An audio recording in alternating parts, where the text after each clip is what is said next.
What up, everybody? Welcome to the D1 Haters podcast. I was about to say anime antagonist. It's actually hilarious. But welcome to D1 Haters podcast, episode 9. I am here with my co-host. Yo, you know what it is? It's your boy Jordan. And we have a guest, which is Outlaw from the Discord. Outlaw, tell them who you are, please. What up, Outlaw? I've been a fan of the podcast for a minute, so thanks for having me on. Yep. We appreciate you being a fan. For future reference, Outlaw is trying to start his own podcast. You said WWE, wrestling based and football based? Yeah, it's gonna be like NFL, WWE type review type shit. Yeah. Sorry. Hey, you cool. Any NFL? If you need someone to go back and forth with, I got you. I don't. I got you. I do not. I got you. We know that, bro. We've talked about this. I'm big in it, bro. I do like research on college and everything leading up to the draft, and like I follow them deep, bro. Yeah, especially I'm a Chiefs fan. So, like I do a whole lot of research up to who we should draft, linemen. Look, we didn't get the lineman I wanted this year, but we got a good one. Hey, you got a good one. If he comes back from that injury, you're gonna be solid, bro. That's what I'm saying. So, I'm a Cowboys fan, so my whole family Cowboys fans. I couldn't do it. Aries, I know you look lost. We Listen, bro. I know enough. Not anymore. See, you're behind on that. Oh no, I know he lost though, right? Yeah, he lost. Solo. Anyway, how was y'all week? What y'all been up to this week? Let the guests go first. Yeah, this week. Oh. Monday, Tuesday, Wednesday. The rest of my finals are projects. I've been catching up on work. Just knocking them in. But I ain't gonna lie. I'd rather my project-based finals because... Yeah, they take the piece on time. They take a little more, but... I don't care. My fault. That's why your hair nappy. It is. It's hair wash day. Actually, it is. How your week going? Oh. No, it's good, bro. I've just been working. That's it. See? That real job. Oh, Aries, drink of the week. You got one? Of course I have one. You can pick this week. I got options. I don't want you to pick because I see your Instagram post and I know where you went. Like I hate him so. Yo, it's so bad, bro.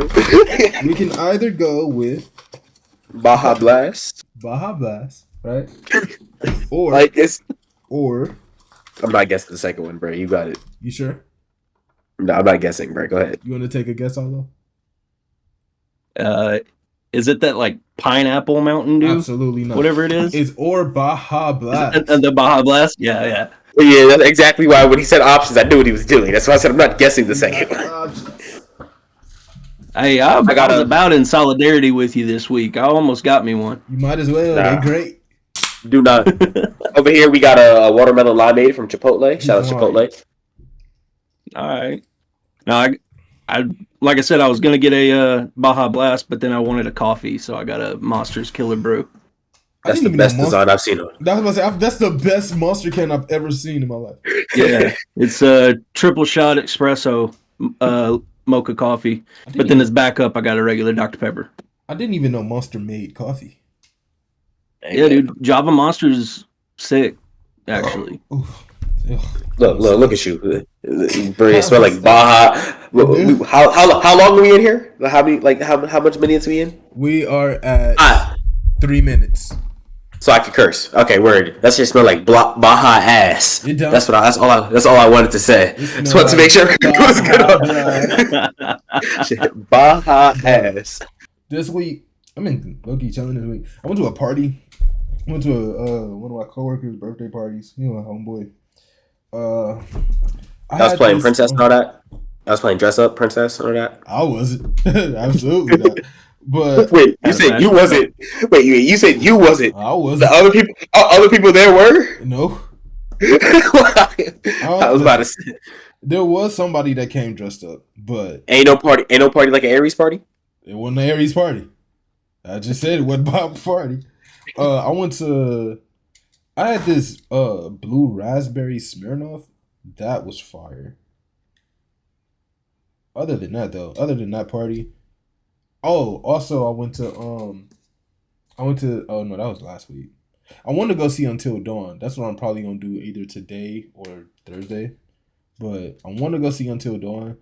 It's not based off the game. It just shares a name. It's nothing like the Yeah. game. Yeah, What I've seen. I was gonna say I've heard it's good, but you got to throw all expectations from the game Yeah, out of it. like Which is crazy because the game was real good. from the Yeah. trailer, it looked like Happy Death Day, like a time loop type of deal where you got to figure out how Mhm. not to die. I like those. It is, and Which- supposedly each time they die, they use like a different like horror movie kind of trope Really? for the next Us. segment. Yeah. Yeah. I That's want to go hard. see that. I gotta see that and Thunderbolts. I actually do have Oh to go my see that. I've heard Gosh. Thunderbolts is gas. Please, What? I'm proud of you. What? You said you asked your girlfriend. I was about to say, I asked her if she wanted to go see Until Dawn, but she does not Yeah, do well with this is horror. the first time you're telling the pod about her. Oh, I'm proud that's of also true. I know, right? you. That's fair. Proud of you. Anyway, Now post her gram so that the followers and listeners can go congratulate her absolutely and not. warm. Absolutely. I'm DDoSing her. I'm dropping her Absolutely. every social she has is getting leaked. Hey, you can try. You can try. But yeah, I want to go see Thunderbolts, but so somebody on Instagram, they fooled me. I have successfully been trolled. They was like, it was a lie, but they was like, I love the way, what's her name? What's her name? Black Widow. What's the new Black Widow's name? Yelena. Because I love the way Yelena killed Sentry and obtained the Void or something like that. And I was reading it. I was like, just spoil the whole movie, huh? And then I started going through the comments, and it was like, they was basically saying it was fake. Like he was just faking. I was like, I ain't gonna lie. Once I hear a fraction of a spoiler, the way that I. But so the way it is, bro, like if there's no spoil, I don't mind spoilers as long as you have a spoiler slide. Word. Oh yeah. Like if it's on Instagram, spoiler warning for blank, and then put the spoiler. Yeah. No, see, I don't mind spoilers at all. I'll listen to or watch whatever because I know by the time I get to watching it, I'm gonna forget everything that was said. I don't. You know how many times Aries has spoiled me, and I just go watch like mad related content to what he saw. I think you saw Spider-Man before me, and he said something that happened in the movie, and I just started watching a whole bunch of Spider-Man stuff so that it all gets like merged together. Mm-hmm. That's the only way I'm gonna forget. If I don't do that, then I'm gonna remember it the whole movie. For me, even if somebody spoils something for me, I'll forget it. But while I'm watching it, as that part's coming, it'll start coming back to me. Yeah. As soon as it happened, I think this is the first Spider-Man. It was the Prowler scene, and I was like, because at first I didn't know they were related, whatever. Yeah. So Aries goes, it's crazy how like his own uncle did it to him. As soon as it pulled up, I was like, oh, this is the scene where he finds out his uncle's the Prowler. That's not a spoiler though. Nah, you spoiled the fact that it was his uncle. That's a comic thing. I don't. You spoiled both for me. Oh well, that's like Uncle Ben. That's like saying Uncle Ben dies. That's not like a spoiler. Uncle Ben doesn't die. He is the only character that ever actually dies. Actually, in the MCU, Aunt May died. She'll come back eventually. Mm-hmm. Speaking of die, though, I did have a question. Shut up. This is a great one. Huh? What anime deaths made you smile? Vegeta. Huh? Vegeta's final explosion. That made you smile? I smiled. Wow. It was the first time he did. It's the first time he did something good with his life. Up to that point. That's fair. Up to that point. That man sat there. He was like, first of all, he knocked out Trunks right before it, and then just said. And I also smiled because it had absolutely no effect. That was funny. It did nothing. Allah. I don't know, man.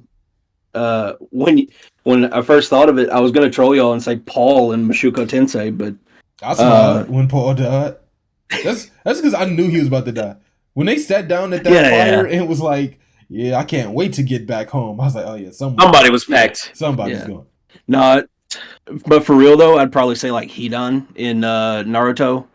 That's when Shikamaru blew him up because I know he's still gonna be alive under there, but and I loved Asuma. I really did. Oh no, I ain't gonna lie. Shikamaru is one of my favorites. And when he said, he said, I don't care what god you prayed for. I'm your god. And I was like, I ain't gonna lie, I couldn't help but smile that whole scene. So my question, I think we've talked about that. I don't think we have actually, but I do want to say this about that. If I was in the Naruto world and I see that he is actually functionally immortal, I might have to start praising Joshi. I might have to, bro, because do you know how? Imagine Naruto doing that against Madara or something, or against Kage. That's what I'm saying. Losing to I'm surprised that they ain't bury bro and like give him to Orochimaru. No, I wouldn't give any Orochimaru to Orochimaru. Orochimaru's in there running experiments for the Leaf at this point. You might as well give him subjects. I wouldn't. Matter of fact, not even subjects. You give him to Orochimaru, and Orochimaru doesn't need any other subject because he's not dying. That's actually very true. I think Hidan is exactly what Orochimaru wants. He wants to be immortal. He's perfect. That's what I'm saying. Subject. And he has everything that Orochimaru wants, and he can test anything on it because it won't kill him. It would just affect him. Mm-hmm. I think in my heart of hearts, I wouldn't be comfortable giving anyone to Orochimaru.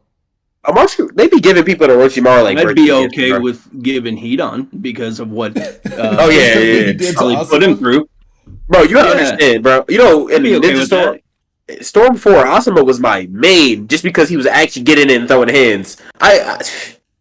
Once he got packed up, them chocolate blades are shit or cool.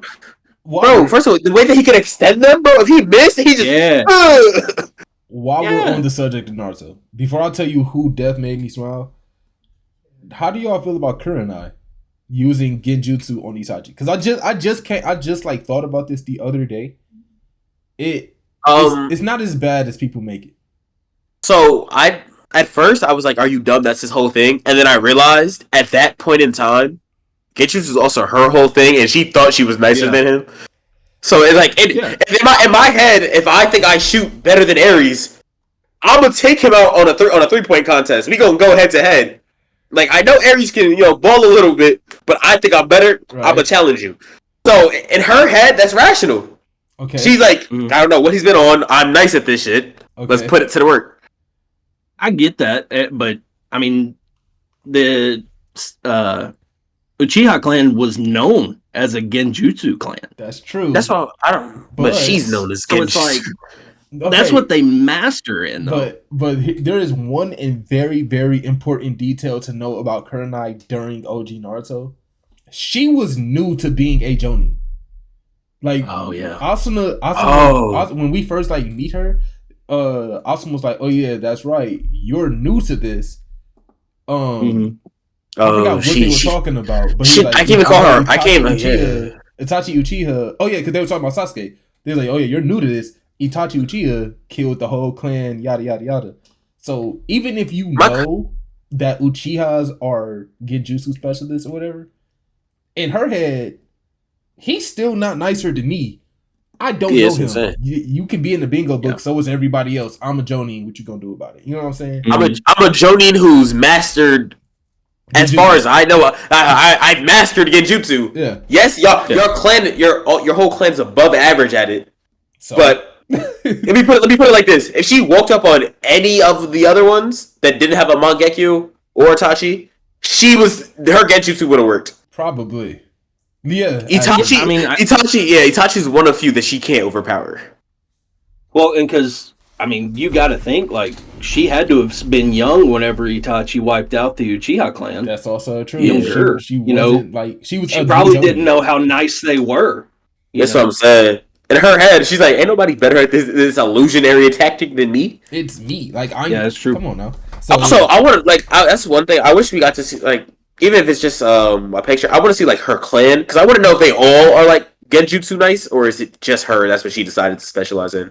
I don't, because that would also play a part of it. I don't think she has one. She has one. I just don't know it. I thought it was Sarutobi for a second. Well, I guess now it is.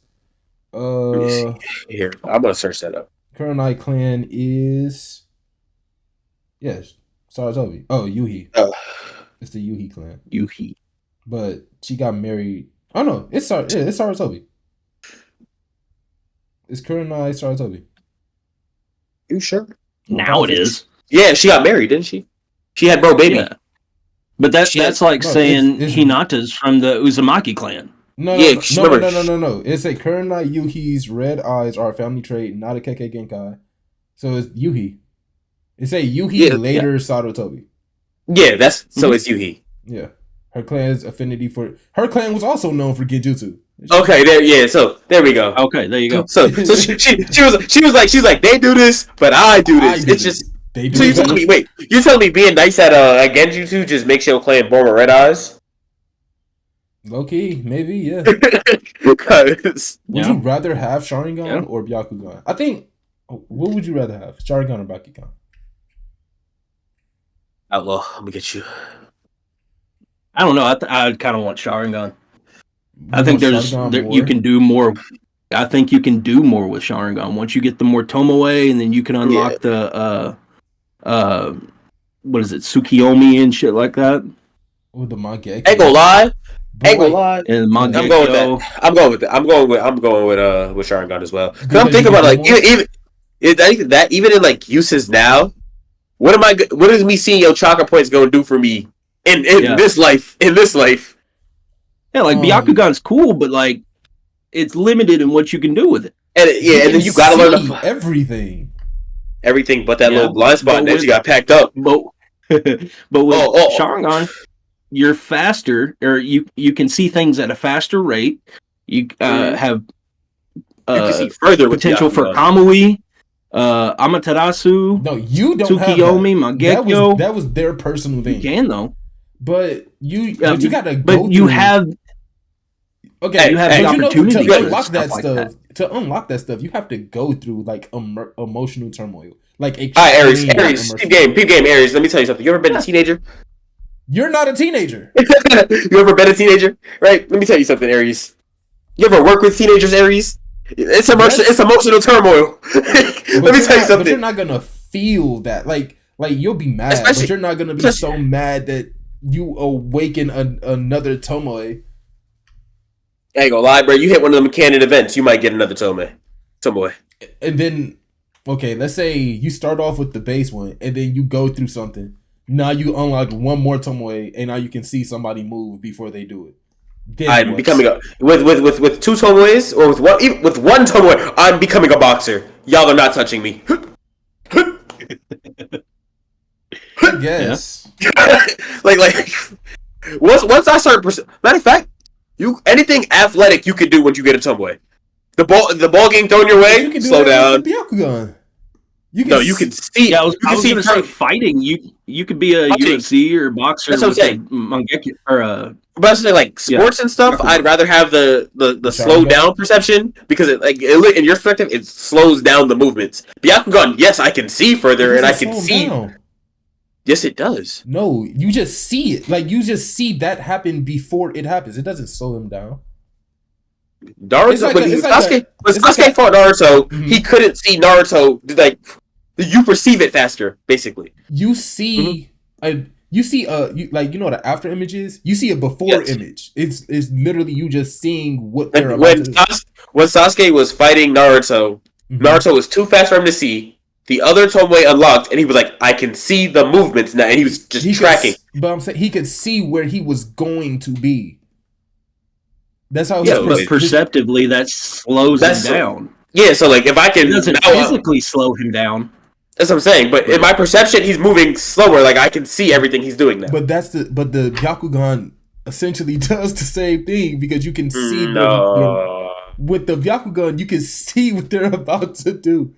With the Byakugan, you can see their chakra points. You can see all around you, and because you can see their chakra points, it helps you see what they're gonna do. It's just not as effective as now. Apply that to now. Mm-hmm. Who here in this damn world has chakra? Well, it's just pressure points. Oh, okay. What the fuck do I need to? Yeah. I'm not going UFC. I like my life. But if you can see it, then you won't get hit regardless. Yeah, but if you go UFC, one pressure point shut the whole body down. Yeah, but they also try to ban UFC over here, so you gotta make better choices with your money, bro. I don't know. I think I probably am also going with Sharingan, but not because I can. Oh, so you just arguing to argue. Shut up. But we know. I think, but the Sharingan, I would mostly use it just to copy abilities and just use them. Or you tell me, wait, does it work like that? Like I can look at Curry, and be like, oh, that's how you shoot his 3 mod. Yeah, perfect. That's what I'm saying. Like, I would just use that. Oh, definitely, yeah. So it's cooked. There's no reason to. Is that cold? Yeah. Are you drinking that cold? Are you drinking cold coffee? Yeah. That's gross. Yeah, it's good.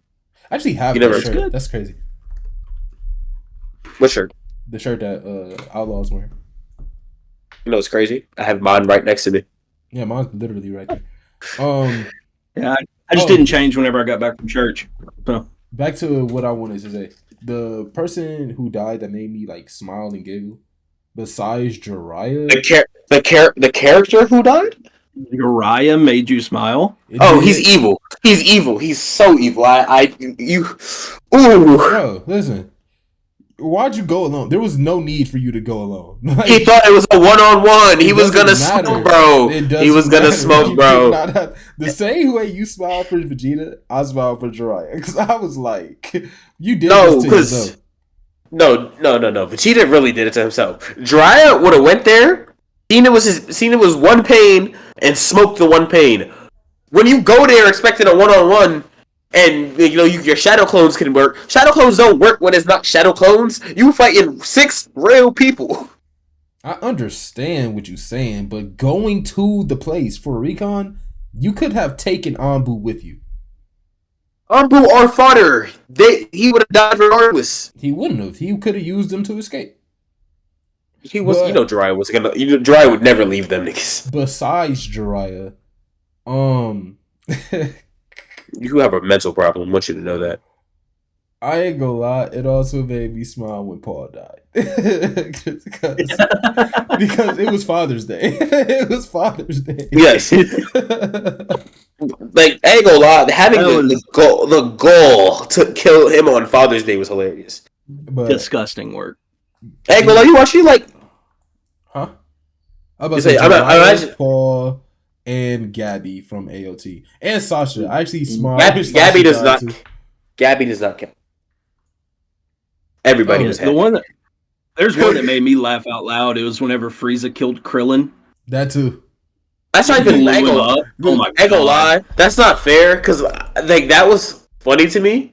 But it's only funny because every time that it happens, like recently, if anytime Frieza kills somebody, I just see like the little Krillin counter because I've abridged. Yeah. So I'd be sitting there, ding, like I literally, bro, my little cousin, I put him onto a bridge, and we was watching it, and Krillin ended up dying in the actual show, and he go in my ear, ding. I was like, yo, bro, you're done. It made me smile on the simple fact that we was fighting Frieza for so long and he just never stayed down. So after we use the biggest attack ever, he still comes back and blows somebody up. And then I was like, why didn't he do that to Goku? Like, why didn't you do that to the person that shot you? He can't. You know what else? This one isn't a death. But it also, I laugh every time it happens. Every time Goku gets hit by a damn laser beam. Oh, yeah. The only thing that do damage, and it's always right in his chest. Vegeta has his, every time Vegeta's arm gets broken. Oh, yeah. Anime injuries that made you smile? Or that make you smile? Yeah. I was about to say, I forgot who it was. Oh, did you watch Code Geass? Yes. Did you watch Code Geass? Oh, you need to watch that. I mean, yeah. No, you're good. Go ahead. When I got too much stuff I'm trying to catch up on. It'll be a minute. When Zero uses euphemia to kill like the country, that had me dying laughing. Why? Because you're a bad person. Well, it's just because in my head he didn't mean to do it. Like in my head, he activated his Geass by accident and made her kill half the country, and then had to adapt to that. That happened. What is that? What is wrong with you? This dude just over here playing with Legos. Yeah, like come on. I was finishing it up. It's an eagle. That's what that's supposed to be? I mean, can't you tell by the color scheme? No. It's May the 4th, not July the 4th. It looked like a duck. It is May the 4th. May the 4th be with you guys. No. Yeah. Anyway, the Discord question I had. And it's not even a question. It's just something I was arguing about with Tendo. I thought you were gonna say Year. I was gonna tell Year. Didn't we tell him to stop submitting questions? Year has issues too, but this one actually, I don't know. I think Tendo was just rage baiting me because he doesn't read comics, and I actually had we had to get into a PlayStation party so I can tell him what it was. So it's a two-part question. First part question is, what do you count a superpower to be? Like, what is your definition of a superpower? Supernatural or excessive ability not usually bestowed to people. Okay, outlaw. Yeah, anything you can't do as a regular human. Okay. Or regular, whatever the main species is. Okay. I had to, because I said something similar, like most people would, but I had to be very, very specific when talking to Ten. I had to say that slow. A superpower is an action. It is something that you do. It is not something that you are. So I was like, somebody like Superman is not. Superman has superpowers, but him just standing there is not power. Him absorbing sunlight is power. Let me let my dog out. I'm tired of you. That dog was begging for his life. Mm-hmm. Like he really trying to get out. I was thinking there. It's that Baja ass burp. I hate like you, and I heard you, and no, it's not because he just spoiled. But yeah, I was like, Superman standing somewhere. Please. I was like, Superman does not. I was like, his superpowers don't activate until he activates them. You know what I'm saying? Yeah, it's an ability. You have to showcase the ability. It's an action. So he doesn't. It's not him. His eyes aren't constantly shooting lasers. Yeah. He has to. The same way you have to think to throw a punch, he has to think to shoot. I also said, so first I was like, a superpower is something that you consciously do. But then he started bringing up people that don't need to consciously use their powers, like Deadpool and Wolverine, who's like it's passive. Regeneration. Yeah, but it's a passive ability. But I was like, even then, it's an action because in order for it to work, they have to be hurt or cut or something. But Deadpool's it's kind of like Cyclops, you know. Yeah. If he doesn't wear those glasses and he just opens his eyes, them lasers are going nonstop. Yeah, and that's a passive ability because that's somebody else he brought up. So then the original question that he asked was, does Cyborg have superpowers or is it just a weapon? And I was like, the robot. I said, does the cyborg, the half man, half robot, have superpowers? Yes. And he was saying that it's not superpowers. He does not have superpowers. He has a weapon that gives him superpowers. And I was you don't have superpowers. No. It's the same thing. His technology. But it's still a superpower. Shooting sonic waves is a superpower. He has a super suit. Mm-hmm. He is a super suit. It's embedded into him. Does Tony Stark have superpowers? No, it's not embedded he has a super into him. suit. Yeah, he has a super suit. Cyborg has a super suit. He doesn't wear a suit. Okay, man. He is a robot. Rage bait. Relax. Don't yell at me. Because I just had this argument. You were passively getting more and more aggressive because I just had this argument literally yesterday. But, like I'm rage baiting you, but like damn, relax. But yeah, I was like, because he was saying, once it's integrated into you, then it's yes. Yours. So then I was like, if I hold a sword and the sword gives me enhanced reflexes and super strength, I still have that power, no matter if it's the sword or not. The way that I would have said it is, let me just get this real quick. I don't want to fuck this up. Victor Stone does not have powers. Cyborg does. No. They're the same person. But no, I'm talking Victor Stone. He's been Cyborg since he got the implants. Yeah. Victor Stone himself did not have superpowers. Cyborg. You can also kind of use it like Rudy does not have superpowers, but Robot does. Yeah. From Invincible. But even then, that's not for real because Robot is that's actually just a robot. You know what I'm saying? Like those are actual robots. No, absolutely. I get that. Those are literally Sentry. That I'm gonna start calling Rudy Ultron, bro. Yeah, start break. He needs to have like. Why does he not have like 30 suits? Just. If I was Rudy, I would never be in the field. I don't know why he started going into the field. That was know why he started going to the field. I don't care. Monster goes there. He has to be able to sacrifice. He has to be able to sacrifice his life at an instant for her. He can sacrifice 15 robots before he can get there. There's no way I'm ever still. Do you think the robots are made of copper, or is it painted that way? I would hope it's not made of copper. That's why I'm concerned, because the angle they do be getting torn apart though. So like copper is an extensive resource. But that's more of a, I think that's more of a super strength type of deal. The amount of junkies that descend upon the aftermath of a bunch of robots getting destroyed. Yeah. Mining that copper, bro. Ugh. How many suits? His suits begin turned to straight wires after. But yeah, do y'all agree or disagree that Cyborg have superpowers? He has superpowers. No, he does. Yeah. Absolutely. Shooting sonic waves is a superpower, no matter what. And hacking. Well, being able to download stuff to your brain is a superpower in itself. Yeah. So, right. Yeah. Would you? This is just a question that I have. Would you rather live in Arkham? Gotham, Metropolis, or Invincible Chicago? Gotham. Absolutely Gotham. I feel like things aren't isolated to Chicago and Invincible though. Like I feel like that's just like them. They end up in Chicago. I just hate Chicago. Apparently, that's a worldly thing. Mark lives in Chicago. Yeah, but they go around the world fighting. All I'm saying is, end up back at Chicago. No matter where it is, he be his. But like, you got to think. I'm only saying that because like, back to the beginning of the series, when the damn aliens that can't stay here because they age too damn fast pulled up, like everything all the major shit happens at Chicago. But I feel like that is a normal Tuesday in Metropolis. But it also gets packed up a lot quicker and a lot more cleanly.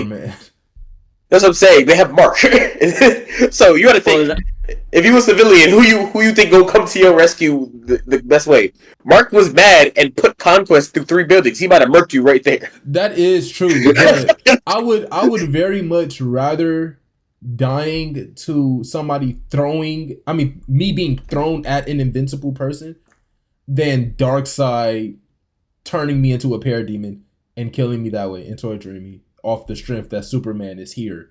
Like the villains in Invincible, you're a bystander because you're in the way. The villains in Metropolis, you're gonna die because Superman lives here, and that is the only reason. That also, I feel like Invincible it doesn't pay well at all unless you're like you're working directly for Cecil. Yeah, that's but there's.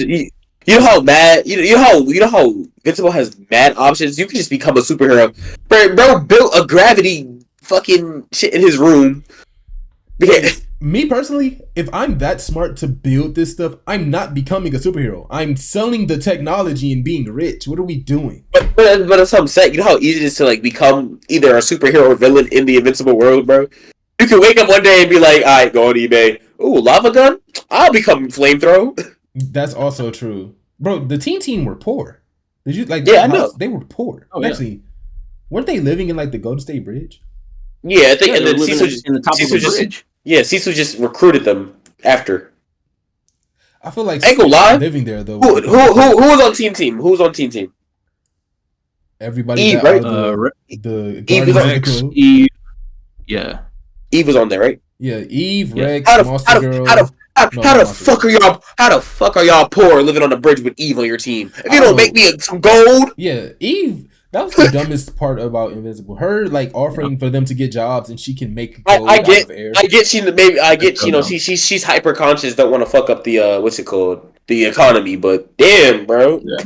1 bar of gold is not messing up the economy, I promise you that. Nah, you can make money. No. She doesn't even have to work. Like she can literally make money. She can make diamonds. Well, I'm about to say if you make money it'd be counterfeit, but to be honest, actually, no wait, never mind.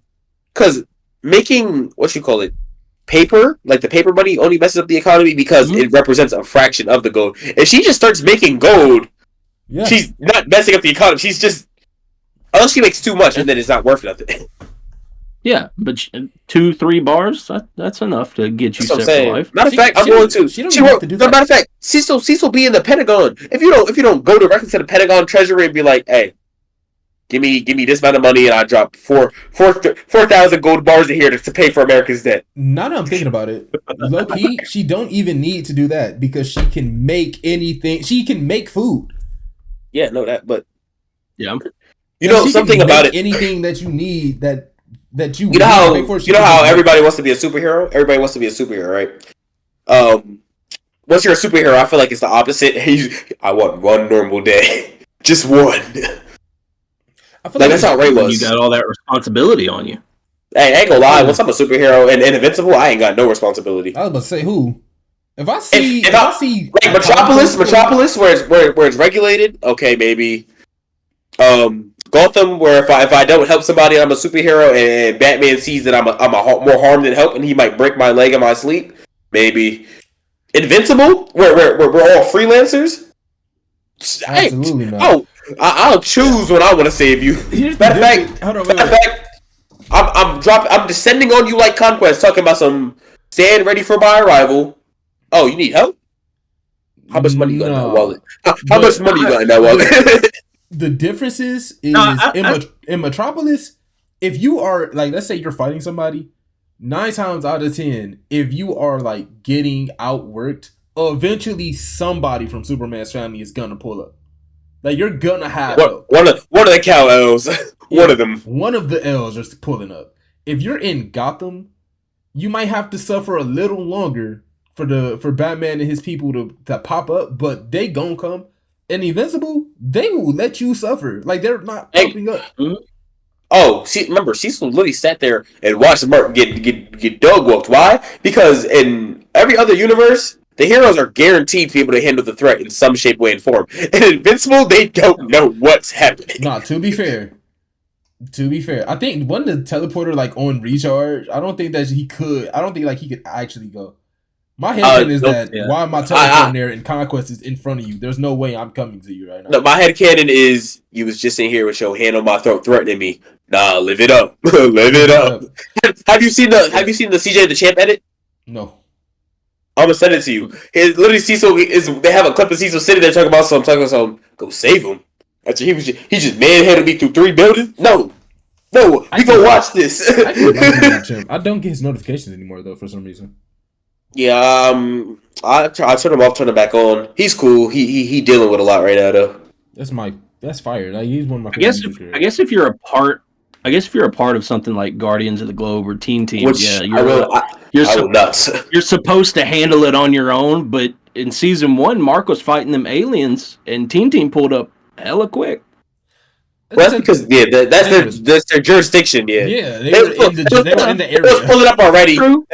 Remember, they had to pull up regardless. Mark only there because he just got his powers. They're like, all right, go train. Yeah. Also, Cecil doesn't know what he's doing because Mark would have been on training regiments as he was in season 3 from day 1. Mm-hmm. Day 1, absolutely. You want to be bench pressing planets. So look, in My Hero, we see like in Vigilantes, we see that when they need help, when people start actually calling for help, like a villain outbreak, all the heroes, the major heroes, just pull up. They're not in each other's agencies or nothing. They just pull up like that, get it done, get out. In Invincible, we're all watching the same TV, listening to the same radio. Oh, Invincible getting beat up again, huh? Y'all gonna go help him? Nah, he got it. I'm like, what are we doing? Wait, talk about. The difference is with that one is like in their world, they're like, bro, if Invincible can't handle it, none of us can. Nah.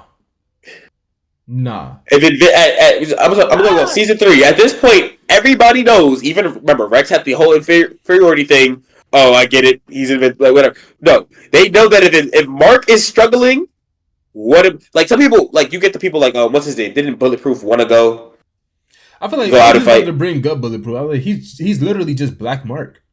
He's Black Mark without the hearing problem. Maybe he is hearing. The frequency doesn't work on him. It's only for Viltrumites. but they can make a frequency for anybody. Not that sensitive. Is it only for Viltrumites, or is it just for the chip that was put in Mark's head? No, they put the chip in. All Viltrumites have that air weakness. Because the chip just plays the frequency. The chip just plays the frequency. Oh, got you. It messes up their equilibrium to like move. Yeah, but I'm saying they can make a frequency for anybody. You ever heard nails on a chalkboard? Because he didn't have that. That doesn't physically harm you, though. You say what, Outlaw? He didn't have that before Mark fought that sea monster. Yeah, so that's why at first he was playing it. At first he was playing it out loud. Like that's why he had to be in the room for it. Yeah. Mm-hmm. Now they have the chip in his brain. It's implanted inside. Yeah. Well, not anymore. It's in the robot. Yeah, robot got no. It wasn't. Remember, like the thing that is in his head. It was the earpiece. That's how he could hear Sisu talk or whatever. Because he never actually wore the earpiece, but then robot ripped it out. So no, it was it was implanted in him. Yeah, so at first get it out surgically. At first it was the earpiece where he could just play it. Mark ripped out the earpiece and he's like, "Now it won't work." And he goes, "Boop," because they put the chip in his the back of his ear. Oh, yeah. Because he was hearing Sisu without the earpiece. I was like, that's where the earpiece is. Like they put the thing in him so they could talk to him. And then that was it was a physical earpiece, and then they also had the chip for backup. Oh well, yeah. Once he was passed out or whatever, and had to come back and get they was like, yeah, he's recovering. Put that in there, which is crazy. Ain't gonna lie, it's good planning, but did it make more problems than it helped? Do you think Outlaw? Do you think Sisu was right in keeping Conquest alive? No. Yes and no. That should have been because he should have been his biggest soldier. Yeah. Why yes, because they don't know anything about the Viltrumites. Right. So if you can figure out some way to get him to talk, I don't think he's going to. It's going to help you out. But no, even if he does, even if you do, that nigga is outlawed by the Viltrumites. He might not know shit. All he knows is conquest and murder.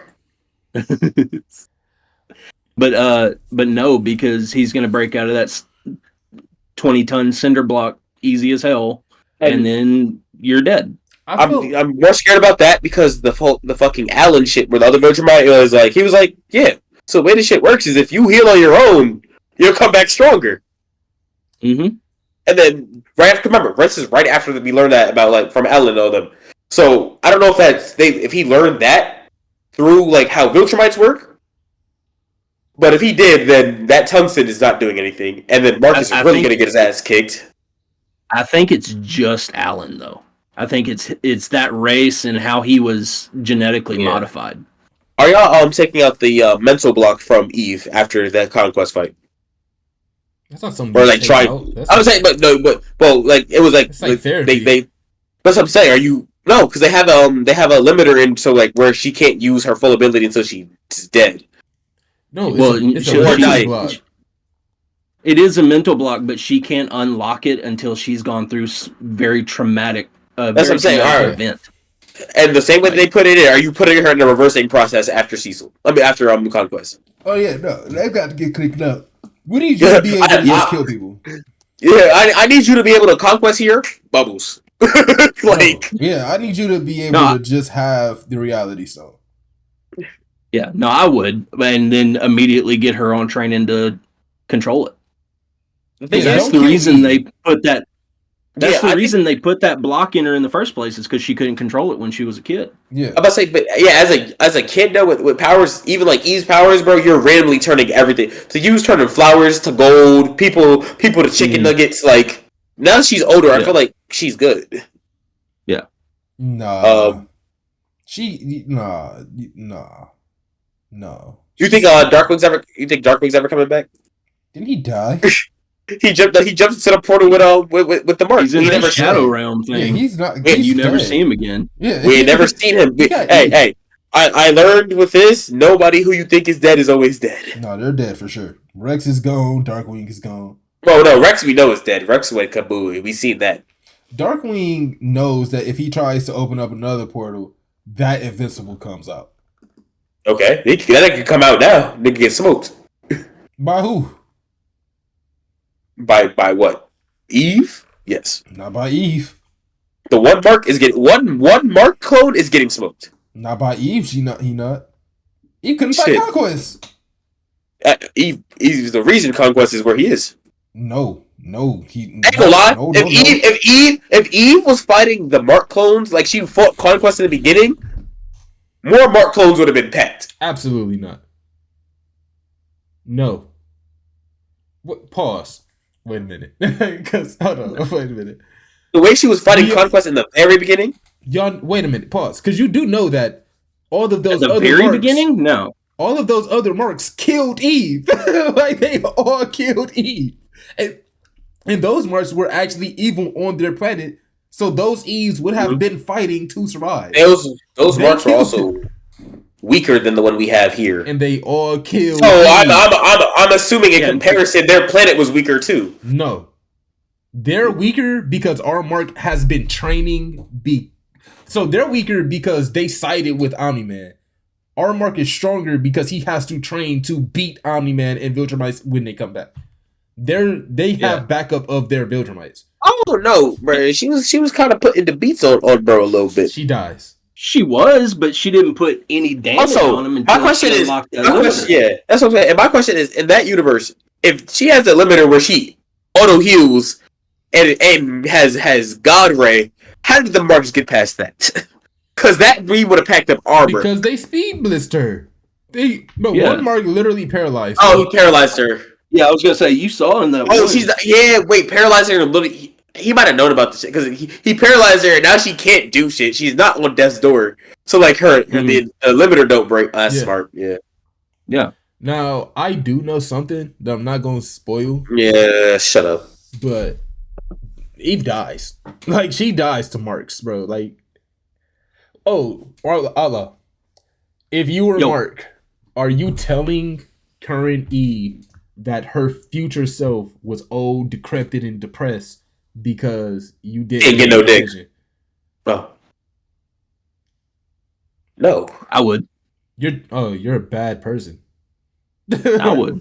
Hey, and literally, you hear about the "I love you," but I'm only telling you this because, like, without me in your future, why are you telling her that? What did you gain from that? Because number one, you start out the relationship on trust, and if you have had feelings for her previously, it's like, okay, no, I need to act on this. I wanted to in the past, but I couldn't. But that's now, also, Allah, it's also you don't have to say your future is doomed without me. You can literally say, no, you don't have to say that. You can word it differently. You can say, look. Like I'm saying, Allah phrased it perfectly. He said, I wanted to do this regardless. Then I seen that, and I realized I need to do this earlier. No, but like that, like the way she turned out was only because it wasn't because you didn't say anything on it. It's because you literally didn't say any. Like you didn't say no, we're not together. No, I don't like you, and she just kept holding out hope. Yes, exactly. So no, absolutely. Even if let's say opportunity. Yeah. That's what I'm saying. If let's say Mark hated her and didn't want to do not hate her, but like he didn't want a relationship. At that same point, Mark would have just been. Let me be clear. We're really good friends. I don't want anything out of this. Either way, he had to clarify. But you don't have to say that your future is old and decrepit and depressed. No, ain't gonna lie. Going up to you, hey, you a bum in the future because of this. So let me just That's crazy. You can absolutely reword it to make it sound better, but I'm letting them know, like, hey, he should have confessed. I met your future self, and they're not the best. She confirmed to me that you're depressed and everything, and you're feeling me right now. I've been feeling you. Let's try this. You know, I would have given her the ultimatum. I'd be like, hey, either you and me or me and duplicate. Because here's the thing: if I'm confronted by that, and she tells me like I'm feeling this type of way because I've liked you for a very long time, that confirms to me, oh, okay, so I can reciprocate my feelings that I've had Outlaw. And maybe we can move forward and her life can be better. Nothing on the planet. Okay. You can literally not say that. You can literally say, you can just not say that you met her future and still be telling the truth about everything. Yeah, and nothing will change. Literally nothing will change from you not saying I met your future. And it's not like wait. It's not even like there is some outside source that's going to come to her and say, by the way, remember, he met your future self and you were like this. That's the only reason he's with you. Like, there's nothing that can confirm that. Like, no. No, I mean, I understand that, but what if it does come out at some point? You've been going out, you're married or whatever, 10 years down the road, it comes out, oh, so you only got with me because my old depressive ass in the future told you that I wanted to be with you. And that's when you took pity on me and came and got together with me. How would that come out? Like, how would that? Mark is dumb. What Mark might have just said it. Mark is dumb. He has foot in mouth syndrome. They gonna be like, hey, Mark, how did y'all decide to get together? Well, I went to the future, and her future self looked like. Oh shit! I forgot I didn't tell her that. I didn't tell you that. My fault. Yeah. Even if it did come out in the future. Even if it came out in the future, by 10 years with kids, you could be like, yeah, I didn't say anything just because I didn't think it mattered, because I already liked you and I just needed to tell you when I got back. Like, yeah, at that point. You don't even have to, it's not even a big deal after 15 years. It could work, but we don't know how Eve would be on a lie, you know? Be reacting to thinking that she was lied to. All right. Next question. And then we can move on to anime stuff. 100 men versus 1 gorilla. Who's winning? Outlaw. I thought he would say Outlaw. Yeah, I would. Man, I wanted to give it to the gorilla so bad, but I think numbers would. Why are you trying to give it to the gorilla? Because the gorilla. Here's the thing. The gorilla wins. There's a lot. If the group gets scared. That's the thing. You know, okay. I feel like. Pause. You get 100 people who know what they're getting into. 100 people win. No. Even without that, we're losing some soldiers. No, people are dying for sure. The first 5, maybe 6 are dying. But even in the situation, in the scenario, you have to go by the fact that these are like Spartans. Like, these are 100 people that are already willing to die. Their morale is not going to change. Like, you're not going with the assumption that after the first person die, everybody's like, oh my god, that could happen to me. You're going with the assumption that we're rushing it and immediately we're surrounded. Yes. 100 we're people rushing it immediately. 100 people versus 1 gorilla. No matter what, the gorilla gets surrounded. 100 people rush. 5 get swatted by a backhand and their heads pop. 5 not. The next 10 people. The next 10 are backing off. Like, no, because I saw this TikTok that changed my perception on it. Because before that, I was like, "Oh, the gorilla's, strong, gonna beat some ass." But I saw this TikTok that was like, "Yeah, the gorilla's got bite strength about as comparable to an alligator. It's got strong muscles, but no stamina. They get tired easy and fast." That's what I'm saying. And there's 100 people. Y'all are grossly overestimating a gorilla. No, I have the people winning. No, absolutely. Like I said, it flipped me on that. I'm going with the 100 people. I ain't going with gorilla. It's like, I've always been like, I'm on the team of the 100 people. I'm just saying the only way that we do lose is if they run in, 5 get swatted, and people start backing up. Because once you stop rushing it at once, now the gorilla's killing 5, gets his breath back, kills another 10. Like, even also. My whole thing is, right, if 100 people are bum rushing this gorilla, at some point, it's going to get surrounded. And at that point, 3 nut chops and some eye pokes is going down. Mm-hmm. I think the only way the gorilla wins is if one of the 100 people steals its kid to begin with and then runs to the back of the pack. Wait, what? Oh, you don't understand. Like, animals off the adrenaline territorial, and they fight for their kids. There's literally been they'll see the videos and stuff. You probably search them up and find them. I've seen animals' kids get stolen by other animals, and they'll fight through packs. Mm-hmm. Save the kid, and then die, and then die because they were staying alive was to get their kid back. But even in packs, a pack isn't 100. It'll be maybe 20, 30 animals. Yes, it's 20, 30. But if you put 100 people against 20, 30 of the animals, that pack is walking. So that's a bigger challenge than going through 100 people is taking out 20 wolves. I don't know about that. 100 Aries, come on. 20 wolves? Yes. Wolves are bigger than dogs. Yeah. Way bigger than dogs. Y'all know wolves are bigger than dogs. They have a pack mentality. Wolves, right? With food, not hands. And clubs. We don't have those. We have hands.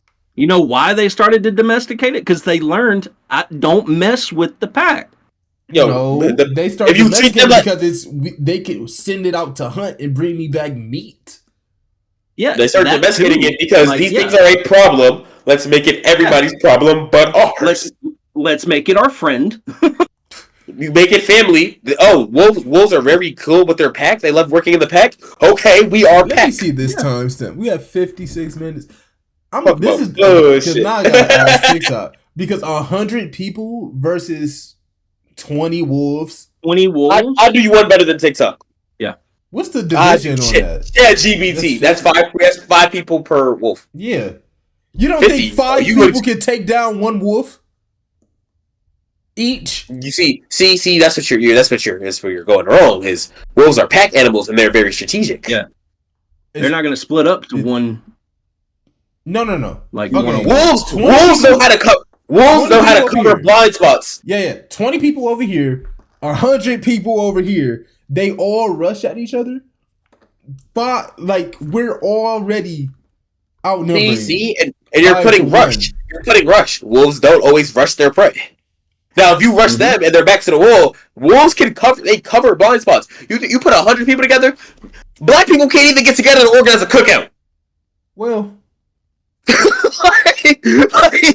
what are we talking about? But you're saying that wolves cover each other blind spots, but there's 100 people that can cover each other's blind spot. If let's say. Aries, I can ask you to watch my pet dog for a week and it might come back dead. You can't watch your own. Even if, let's say you tell me to watch your back, if I'm watching your back, there's 3 other people behind me watching both of us. So even if I miss a wolf get behind you, the person behind me and the person behind them both would be like, hey, one got back. Get this one. And now we got 3 other people back there because it's 5-1. Uh-huh. It was 100-1 and this still became a debate. Now it's 5-1 and you talking about something that's not a debate. It's 5-1 because it's 100 versus 20. What are we talking about? I think with that one, I'm still going the Wolves. Whoa! I got to. Dumb. Versus 100 men. 1v1 wolf versus man. Who do you got? Wolf. Okay. 2v1 wolf versus man. Who do you got?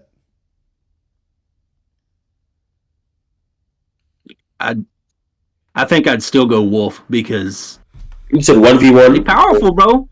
They're powerful. ChatGPT says, which is constantly wrong. The God Almighty says the wolves likely win. Even a few wolves can cause panic and chaos. The 20 would overwhelm disorganized humans. Disorganized humans. Again, under these circumstances, you have to go. We're putting yes, and I'm putting it like this. This is not. Oh, we're picking the best of the best UFC fight. No, you're getting 20 randoms. I mean, 100 randoms. No. I'm not saying best of the best, but I'm saying that in the scenario for the gorilla or the wolves, you have to go with the assumption that if somebody in front of you dies, the rest of the people are not going to, their morale isn't going to shift. They're just going to be like, oh, he died, and keep it going. Oh, again, we're going with random average people. The average person will be confident until something goes wrong. But we're not going with the assumption that when something goes wrong, they lose their. I'm going with the assumption that I'm going with the assumption we're being realistic. Realistically, 100 people aren't fighting 20 wolves or 1 gorilla. Realistically, if you put them in the room and they had to. Somebody's people are winning regardless. We and for the first round we had the 100 people winning. You're arguing a point that's been made. Okay. The second one with the wolves, 100 people are winning because you still outnumber these wolves. I hate y'all. Numbers don't matter when it comes. We've seen time and time again in wars where people are outnumbered, where the smaller group wins. What war? Let me pull up the list. I'm in history class. Let me pull up my homework. I'm in history class right now. I can tell you right now, the Finnish-Russian War, Finland won easily, and Russia had them outnumbered 3-1 because they used tactics. Okay, a wolf does not have better tactics. Oh wait, I'm dumb. Yeah, you talk about we on the assumption this is Spartans, right? The Spartans lost to who? To Athens. Wait, what? Athens. This is the one. This is where the larger army had the 2,500 people, and then they came in with an army of less than 10,000 and won. Were they wolves? These are not. Okay, Jordan, you talking about the Battle of Thermopylae? This one is the Greco-Persian. Yeah. I don't know that. So are you basically talking about like 300? Yeah, but like the real 300. Yeah, but again, okay. And let me ask you this, and this is just a yes or no. When they lost, did they lose to wolves or people? But off your logic of organization, these are both organized groups. No. When we are talking about wolves versus people, the people not only outnumber these wolves, they also outsmart these wolves. Because we know as people, we have intelligence. The wolves are going to, move as a pack and probably try to protect each other. But when you have 100 people, that kind of goes out the window for these little 20 that's trying to protect each other. I think you're underestimating how smart wolves are.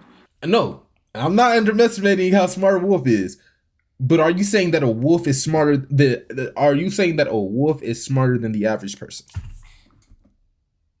Hunting wise? Combat wise? Yes. Really? If you're talking about the average person sits at a desk. The average person sits at a desk. The average person is not that physically active. No. You don't have to be physically active and like out in the wilderness to know that, oh my God, I have to be quiet. I have to stalk this. I have to figure out how this moves to kill it. Aries, you have dogs. Aries, you have dogs, right? You have dogs. Your dogs are small. Damn. They are small. Alright. You ever try to wrangle a dog, even if it's a pet, and they start taking off? Okay. How easy is that for you? It depends on the dog, but they be dirty, right? Right. Now imagine trying to hit one of them motherfuckers. Have you with your hands? Boom, boom, boom, boom. Have you ever been chased by a dog? Yes. You ever fought a dog? No, I'm not my dog. I have because I was on my way to the bus stop, and it was 4:00. What dog? It was a pit, I think. Okay, so short and stocky. But I literally was on my way to the bus stop. It was like 5 or 6 o'clock in the morning, and I'm literally walking. I walk around the corner. I got my headphones in. All I'm hearing is barking, running up behind me. I start running. I see the bus not at the bus stop, so then I had to square up with this dog, kick it. I punched it, and then it scurried off because that's what a dog does.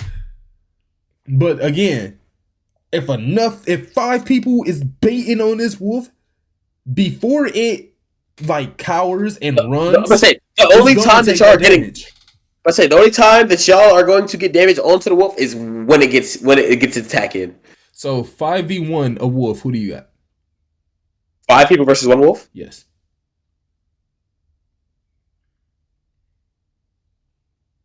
Taking the wolf. Allah.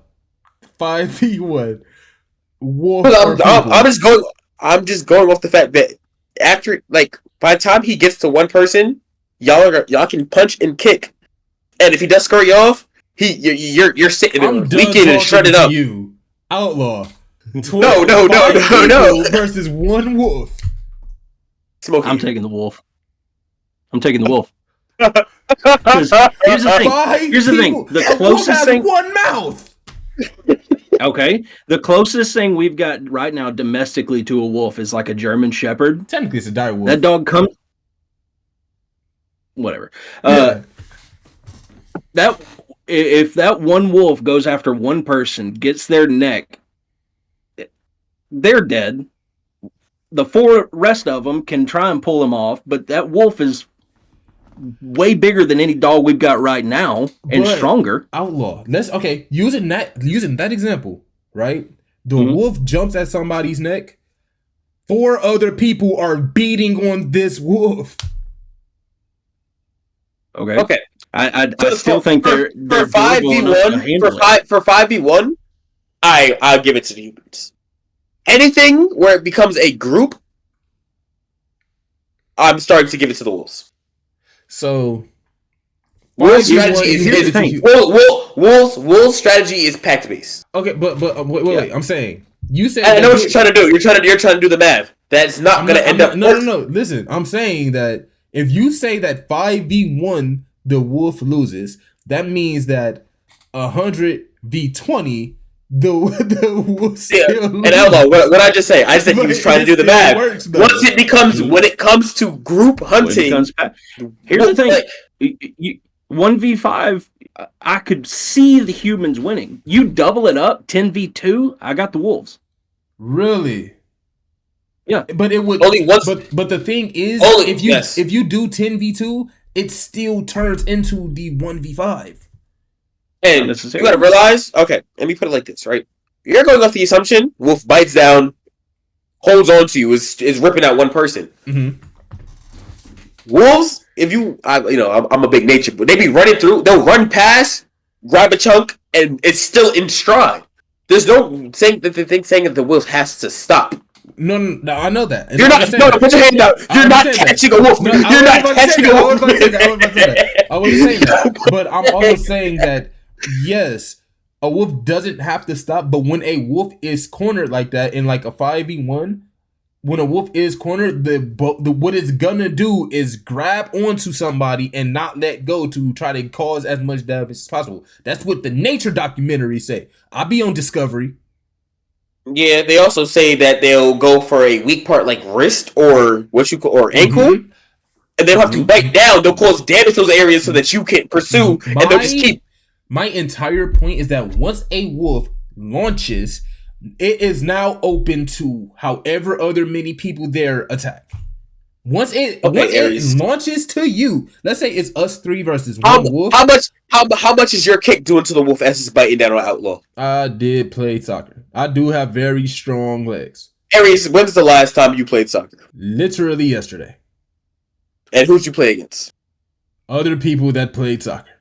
Well, 1 person played basketball, but other people that played soccer. So you're playing rec. You're not in the training room. So you have average leg. Okay, buddy. Sure. You're not doing no damage to these. You go. Okay, Jordan. Have you ever kicked I was about to say, have you ever kicked a thing? Anyway, have you ever kicked like your cousins or something? Like kicked like a kid. You be kicking kids, Aries. Answer the question. I have not physically harmed a child by kicking. Well, I have. I usually do headlocks. Things of the sort. You can kick something as hard as wait a minute. Who be kicking? Outlaw, you see this, right? No, Don't just. I'm saying theoretically. No. Yes. There's no allegedly. You've done this to your cousins. Theoretically, when you are enraged or when you have adrenaline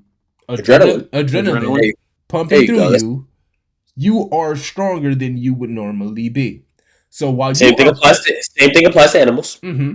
Cool, great. Let me say this. No. When there is a wolf biting down on your neck, who the 4 other people that are here all kicking and breaking this wolf's ribs and like stomping on its nose and all of this, that wolf, whenever it gets up, because I don't think that is going to bring it down, yes, but whenever it gets up, it's not like it's going to be at full capacity as when it went down. The next time it comes back, okay, right? You said neck bite, you're out. Your person whose neck, you're gone. Now it's next person, less damage, still damage, less damage. Now you're doing tick damage, or because we're humans and we're smart. Let's say the wolf bites down on somebody, you break its leg. Now what? Now what is it jumping at? It ain't jumping. I'll tell you that. It's hopping for sure. This is in the 1v5, which I gave you. I said the humans could take that one. In the 2v10. Sweep the leg, Miyagi. I ain't gonna lie, you know what's funny about that? My boy has a road ankle, and he was talking shit, and I was like, "What?" I said, "What he said?" Say what he said, karate kid. Sweep the leg. Sweep the leg. I'm trying to tell you. Anyway, we can get to anime. Word. 2B Hero X first. You got it because you wrong, but it's okay. I'm correct, and I'm correct. Anyway, wait, come on. I think I found it. That's insane. Literally. How did you feel about this episode of 2B Hero Outlaw? My first thought that I wrote down was Ling Ling better come back. You like Ling Ling more than you like Young Chin? So far, yeah. Well, that's because this is 5 episodes deep, and Ling Ling start. Yeah, no, absolutely. But I said Ling Ling had 4 episodes. In his first episode, we seen pure hatred turn into damn. I got to do this. Mm-hmm. Here's the thing. I'm gonna give him a chance, but I want to see more. Like that last episode. Yeah, I need to see a conclusion to that. Bro, I was confused. I was real confused beginning of this episode. Because this is right after the gunshot, right? And the dude was in all black, but he was green. Yeah. So at the end of this, like, Eso was the same dude. Yeah. I thought like when he got his trust thing, the suit was gonna turn like with green electricity. Yeah. Oh yeah. And I was about to be like, so he's got the murderer's backstory. No, we see, but we did. Okay, what I did like about this episode is that Young Chin's backstory. He's just Batman. First thing I wrote down, opening episode, I said Bruce Wayne. Batman. Yeah, this is Batman's backstory. But the guy that this is dang. How do I put this? I didn't want to say. I think I wrote down Robin in my own personal, but not for the right reasons. Only because it's like Batman didn't have a superhero to look up to. Well, so like this. I see what you're saying. So this is Robin lost his parents and was like, oh, I'm gonna be like him. But the guy that killed Young Chin's parents, he had the green. That's what I'm saying. Whatever. Mm-hmm. So I was like, what I also wrote down was, what is this guy's goal if he is just the fear villain? Like, what do you want? But I like this episode. Bro got future sight. He's like, I'm gonna turn you into nice. I'm gonna turn you into. Also, that's what I like how they're both becoming already existing heroes. Oh, yeah. Ling Ling and Young Chin? Yeah, because Ling Ling literally became nice. Young Chin, nice. Bro's alive, but he has the same powers as bro. Because he believed him to. Yeah. No. Okay, wait. So that's what I was confused about. I think a hard name. Eso is a hard name. But I think Eso isn't an actual hero. I think he's just a kids TV show hero. But now that Young Chin... Eso saved him when he was a kid. Esau's the one that pulled up. Oh, was it? Yeah, Iso. Yeah, That's why he was the one that saved That's why him he as a was. kid. Remember, that's why he wanted to meet him again because he's the one that saved him as a kid. Yeah. So now that question, now my question is, right? Let's say he like his trust gets like so strong, or whatever. He just becomes Iso. And he becomes Iso. What, like, can there be multiple of the same hero? Same power set, different name. But he'll have the same. He's still Iso. No. And He Iso, just remember, Iso never shows his face, so it's a secret identity. So if he becomes the same power set and everything, because they probably Iso. Well, ain't gonna lie. The way that they work, they probably would just be like, you're closer. Go to this one. Iso, take a break. But to be honest, if I'm him though, and I'm starting to get my power, once I have my trust, I'm changing my name. I don't want to be Iso. Like, the suit is hard, but no. No, but then let's say you change your name and you tell the people you changed your name and you're not Iso, you're losing that trust because everybody trusts that you're Iso. No. Depends on when you do it. What you mean? If you do it earlier, you're good. Because right now the kid knows his true identity. So he only has one.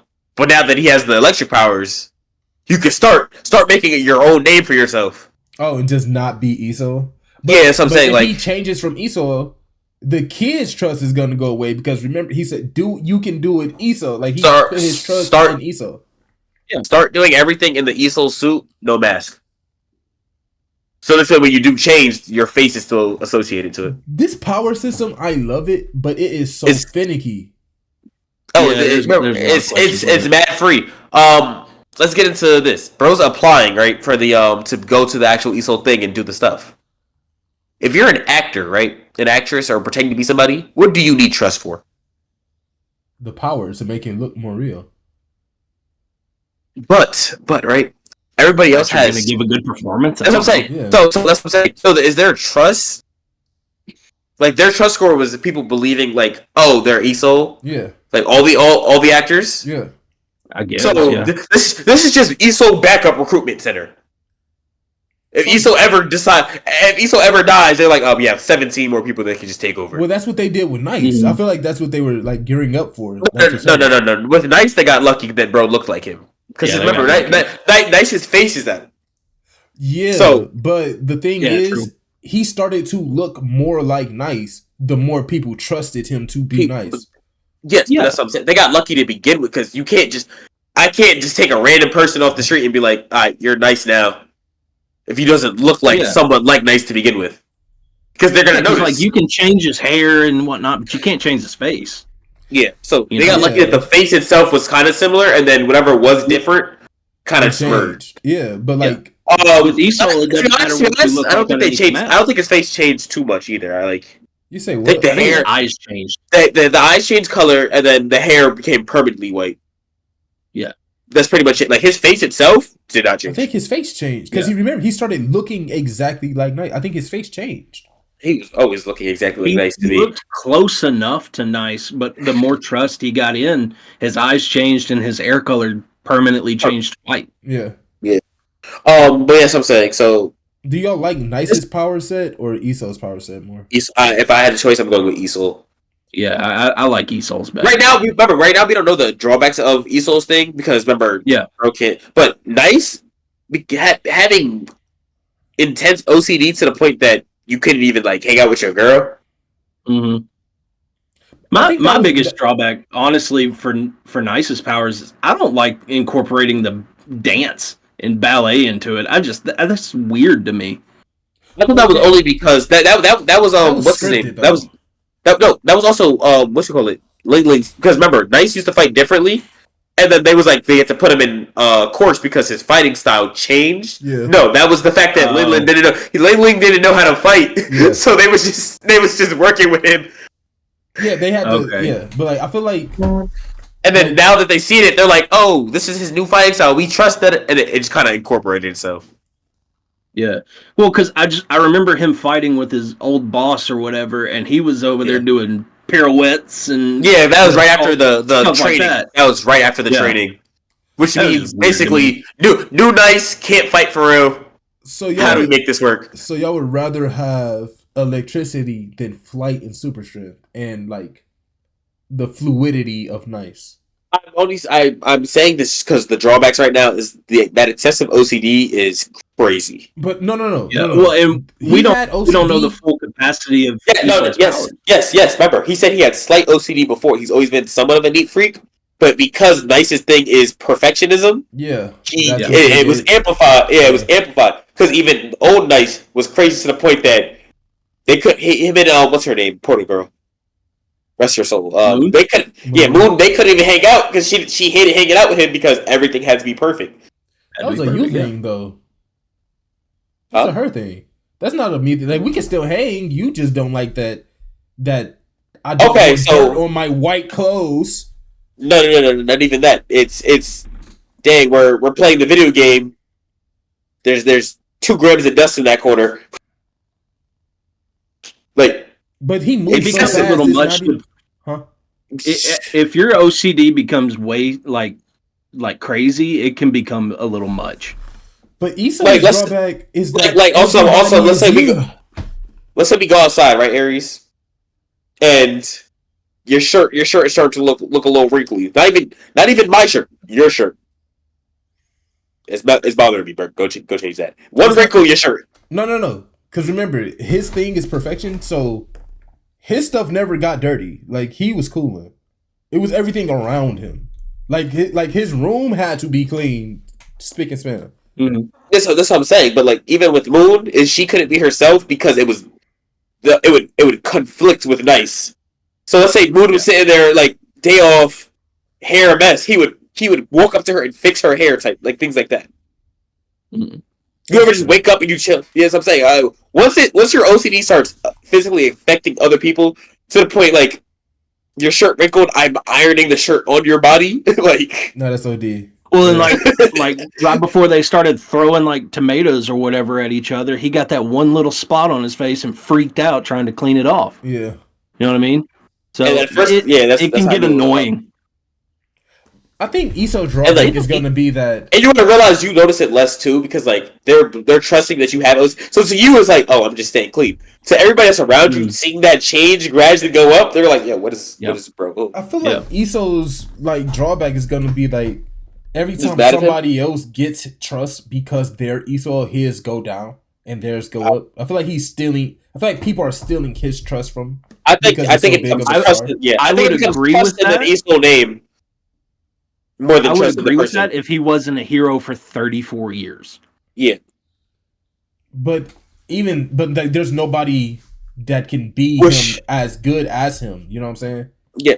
That's what I'm saying. I think it's more trust in the Isso name. Yeah. To the point that one person trusted your Isso, you get a little bit of it. But more kids that are trusting. That's why I think all the Isos do the kid shows. Because like if they don't meet the actual Isso, they're like, oh, that's Isso. Because remember, they all get the little electricity powers. Oh, that has to be the real Isso. You build up trust. Now, let's say Isso passes away, move one of them up, show the world. Oh, the world because you're Isso. So it's more, they're building trust in the Isso name, not in the person himself. Yeah, that's what I'm saying. But but I think it's like taking away from your trust, though. You know? Like, nah. Okay, like think of it like this. Yeah, but you as a person probably don't have the trust, but Isso the name does. Yeah. Because Iso's been a hero for 34 years. Who's to say it's been the same person the whole time? That's what I'm saying though. So like that, and I get it. But like the people that are known for playing Isso, the actors, they don't have trust. No. They don't have as much trust as the hero because the hero is still that well known. So it can't be the Isso name because anybody that is known for the name of being Isso would have that trust in gospel. Yeah, that's what I'm saying. It's basically you're saying it takes away from their trust. The kids, they're actors for kids. So the kids that go to their show, oh, I believe you're Isso. You get your little trust points. Boop boop boop boop boop boop. Right? Yeah. That doesn't deplete Isos. I guess you're saying it's like their trust could go towards the actual Isso. Yeah. But the way I see it is they believe I believe you're Isso, you get this little ability. If they stand, let's say you put the real Isso and them next to each other. You think it'll both go up? No, I think it's like, this is the real Isso. They're like, okay, so this is what Isso looks like. The actors would go down. It doesn't affect the main one. For real. Well, I don't know, because whenever he was putting on that show, all but that one boy believed he was Esau, and his trust never went up. No, I think they knew it was a show. They just enjoyed the show. Yeah. Okay. And that moment that he was beating the kids, he believed that he was a hero, and he's dressed as, he only knows him as Esau, and like his real name. Mm-hmm. So he was just like, remember, think about as a kid, if you're sitting there about to get kidnapped, and someone dressed as one of your favorite superheroes is, you're gonna go Esau. Yeah, like that's true. No. You're right. No. If you're a kid getting kidnapped and you see your uncle that you were just talking to, by the way, and he was already dressed up as your favorite superhero, and you see him like coming to your rescue, you're not shouting for Esau, you're shouting for your uncle. So that part I didn't really like. But he did though. No, that's what I'm saying. I didn't really like that part, because if it was me, I'm saying, I think it's because Uncle Jim, come get me, not Esau. Did he know his real name? Yeah, because he knows that he likes his sister. He doesn't know his real name. He only knows he likes. He said he was the vibe. He was like with the mascot. I don't think he ever asked his. Remember, because he didn't tell his real name, because then the sister would have been like, "Oh, who is?" Because even she calls him Esau. Yeah. So that ain't gonna lie. End of the episode when bro goes, "I'm here for you." I hate watching this with my friends, because all you hear is, "Whoa, what do you mean by that?" Dude, but that dude. One of my notes literally says this MFer, because that dude showed up at literally the worst time. Why did they kidnap the kid? We're gonna find that out next. Yeah, we gotta find that out. I didn't know if they said it or not. No, they said, you want easy money, it's a kidnapping job. They never said why. You'll be moving a person. We don't know who. Remember, they work at some hero agency thing. His sister works at some hero agency thing, so maybe their parent is like some big time hero. Mm-hmm. But what else? The tickets, the concert tickets piss me off. Yeah, I would have still gave her those tickets. If she would say, "Oh, I got these tickets. Do you want to go with me?" I'd be like, "Oh no, I got these tickets. We can still go. I can sell these. What are you doing? What are you doing, bro?" I was like, when she said, "Do you want to go?" I'm like, I was about to ask you. Whose seats are better? And then he had the flashback to. First of all, having a flashback to bro saying, "Yeah, I got these premiere tickets, whatever. Like these are really good seats." Yeah. What is that discouraging you for? Yeah, like bro, take the VIP box seat. Obviously, he got the seats. Well, because then it'd be a three, like a. No, he's not going. He's not going. He's not going. He hosted it. No. No. That was the Esau thing. The concert thing. Cyan concert. But he said I have 2 tickets for it. Gave it to her, so she was like, "Oh, I'll go with bro." I'm pretty sure he knows that he likes her and that she likes him. I think he was being annoying, but I also think with the tickets, he was really just trying to set them up. I don't think that he would have been there. I think he was just giving them tickets. Oh no, he wasn't going to the concert. I understood that it was going to be 3 tickets. I also think that the rich guy. That's why he turned it down. You think the green dude is him? I don't think he's the green dude, but I think he's the guy that wanted to kidnap the kid. Hey, maybe. Just because he's the rich guy who doesn't really have much going on besides being rich. Well, besides his intensive resume. Yeah. I think he's the bad guy though. I think that, like, you know how Knights had to go against the fear guy, like the fear guy. I think this is his fear guy. Mm-hmm. Also, I can see that. I also did. So Jam said that like it was going to be different main characters. I wonder how many main characters we're going to see. I just want to see Hero X. I don't. Yeah. Also, I'm confused because I thought we were going to get one. This thing we haven't seen the reality change thing. I think that's Hero X. No, I would assume that's. I don't remember because that's like I know that's Hero X, but I'm saying we haven't seen like the we didn't get a flip this episode like to the cartoon style. That's true. Yeah, we did. Did we? Where? Yeah. God, I can't remember when exactly it did, but I remember it happening. Was it a kidnapping fight? It had to. It wasn't a fight because the fight he was him the whole time. That's what I was trying to. I usually look for it in fights. Besides that, I might not just. I usually look for it in flashbacks. I'm gonna just because it's more like a. I like when it shifts. Yeah, at first people were like, "Oh, I don't know." No, that is fire. What are you talking about?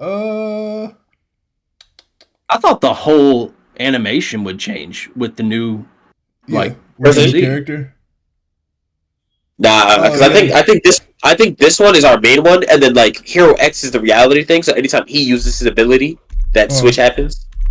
Oh, that might be it. That might be what happens. Is when we get to Hero X, we're gonna be covering the times that he used it. It's swapped. And like we're gonna. It's swapped during the flashback. During the flashback at school. Okay, because I'm thinking like we do that, and then every time we every time like when we Hero X is on the screen, his storyline is gonna be him using it, and it's gonna be like news, nice fighting, da da da da. And then we're like, oh, that's why it happened during this fight because he used his ability during this time. I think. Why is it flashback to the school in the fight? Yeah, it's in the school. It's at 18 minutes. But in the middle of that fight in the alley shit. I think the trailer for To Be Hero X, like the release trailer or whatever, like when we first found out it was coming out, it looked like he was going to be the main character, which is what made me want to watch it. Mm-hmm. But I'm vibing with what it's like now. Yeah, I'm like, bro, little 4 episodes, 4. What is that? We go get 6 people this time because it's 24 episodes this first season, right? Is it? I don't know. I think is it? I checked. It might be 12, which means we get 1 more. Yeah, so then we probably get if it's 16, we get 4.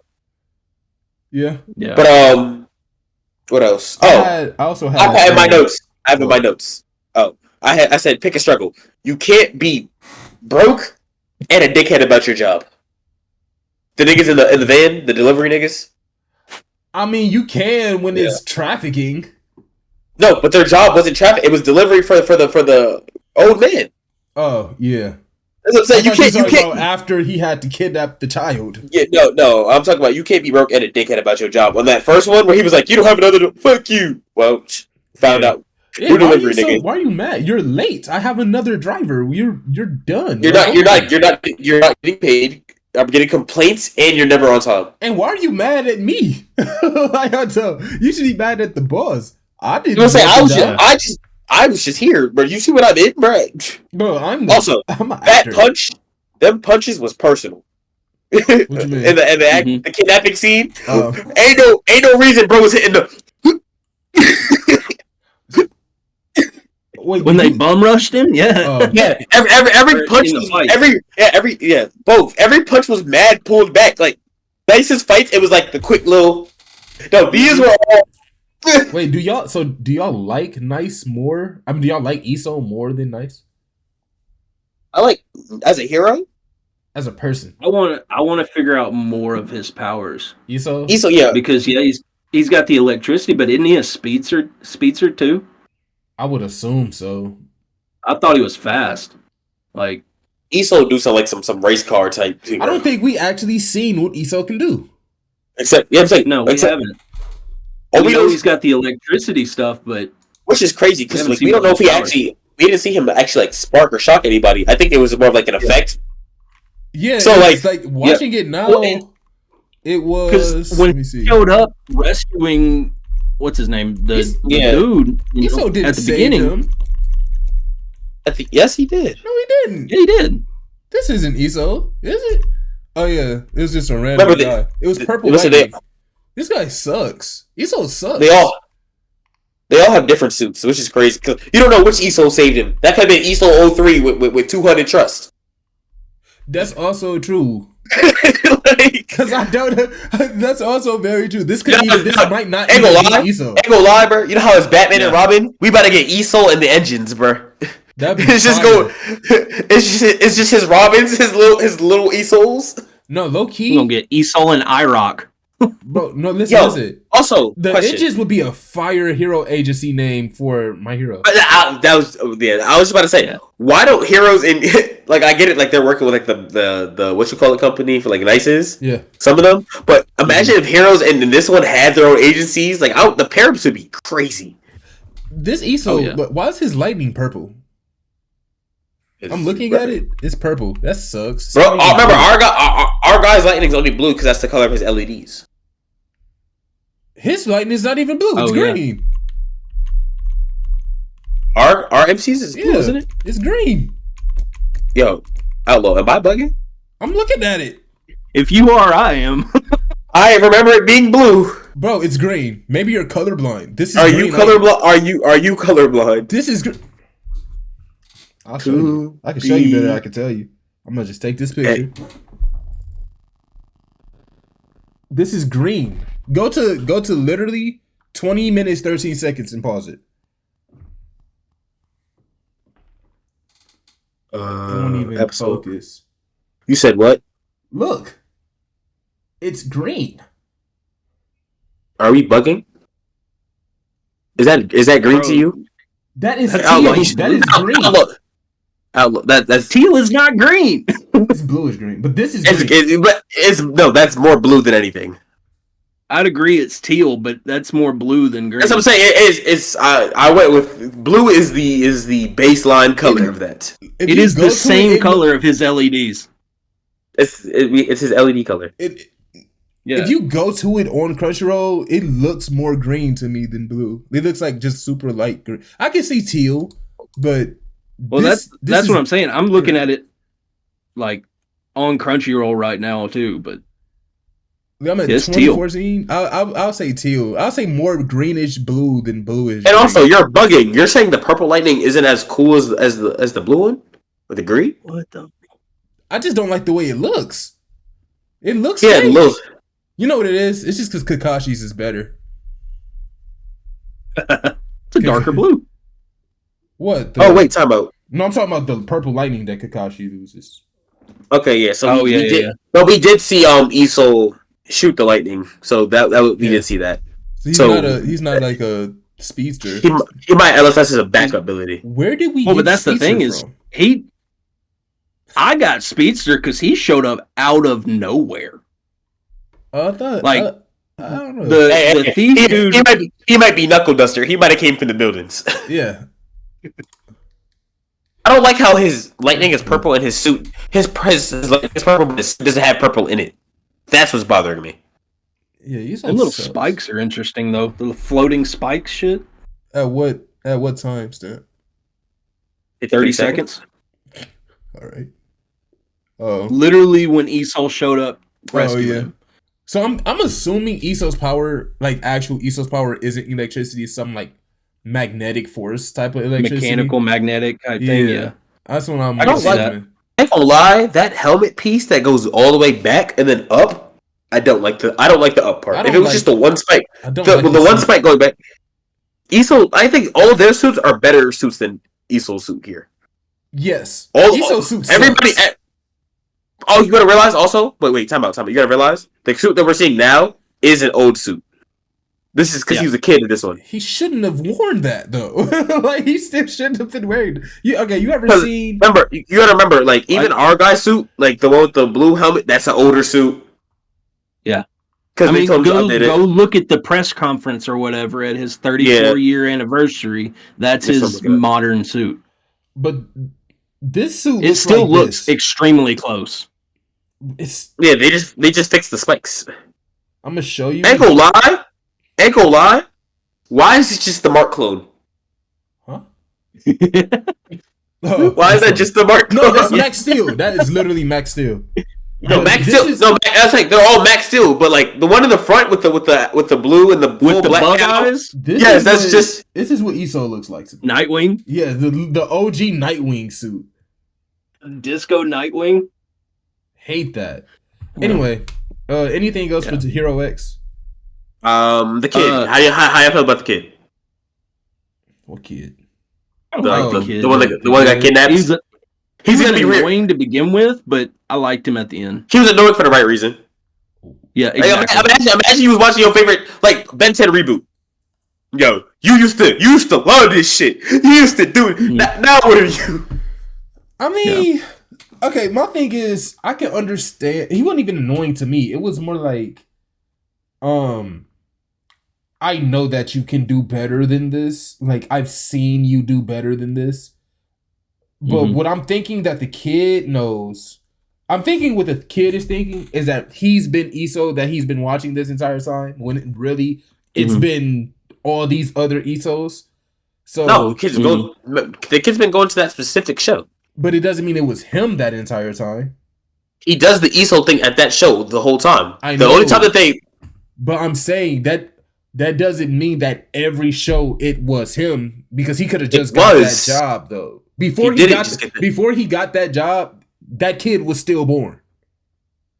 It's a kid's show. Like he's like, yes, but it's not. The kid doesn't only go to that show. He also watches it. He also watches like the live shows. Yes, but the way that I don't think there's another easel there. I think once they started doing the easel performance there, it's been bro.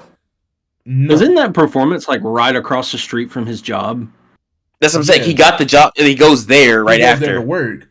But I'm saying that just because that's just saying, just because the kid was at that ESO performance doesn't mean that that's the only one he goes to. But you know what I'm saying? I see what you're saying. Like there's other ESO performers everywhere in this town apparently. Yeah. He's been seeing these better ESOs, so he's like, this one sucks. I know that you can do better. Their suits were better, but their suits were better and they could do more because they had why I don't trust. Yeah, but that suit thing is why I don't think it's a different one. Mm. I think he said, look at the model of your suit. You need an upgrade. You've been for as long as I've been here, you've had this same old suit. Uh-huh. Everybody else is upgrading their suits. So I think he's been going to that same one and he's just like, yeah, you used to love this, you used to do that, it used to be way better. But remember, he was saying that he was like, how did I used to be better? He's like, I don't know. You used to just do better. You used to have more effects and stuff. But those effects come from the trust because they actually have those powers. They actually have a semblance of trust. He didn't say he was better because of the effects. He said you was better. You just used to do better. And he says everybody else who does like the ESO thing is upgrading their suits and doing effects. No, he was saying that the effects were better. Let me. That's what I'm saying. That's what I'm saying. And it was on the phone. He literally goes, look, these are special effects. They've upgraded. They have lights in there. Like he was showing pictures of other ESOs. Yeah. It wasn't an ESO from that convention, from this location. He was comparing him to other people that are going to the thing. Let me see. Yeah. Well, and the other ESOs too have more trust than Yang Chen did. Yeah, because whenever he got eliminated from the competition, the guy was zero. Like, don't go with him. He's got zero trust. But he was probably, I ain't gonna lie, but that pissed me off because that means the fact that he said that was, he's one of the best performances here. No trust. Get him out of here. No. I'm saying that, hold on, let me listen to this. Actor's job is to pretend, isn't it? It didn't used to feel like you were pretending. He said, didn't used to feel like you were pretending. I don't have powers. And then he said, you used to just be him. He said, you used to just be him because he had all of this. Tell me how I did that. Tell me how I did that. Well, I don't know. It's right about vibe. I don't know. You just did it. The vibe. He said you lost the vibe. But you hit your face when she came to get me. He's basically saying like you used to believe it and you don't anymore, and it's showing in your performance. Yeah. Yeah. Yeah. He said, "What are you trying to be? Like the raggedy costume? Why are you trying to be like them? It would be better if you stuck to your classic act. His classic act. So he's been going to the same one."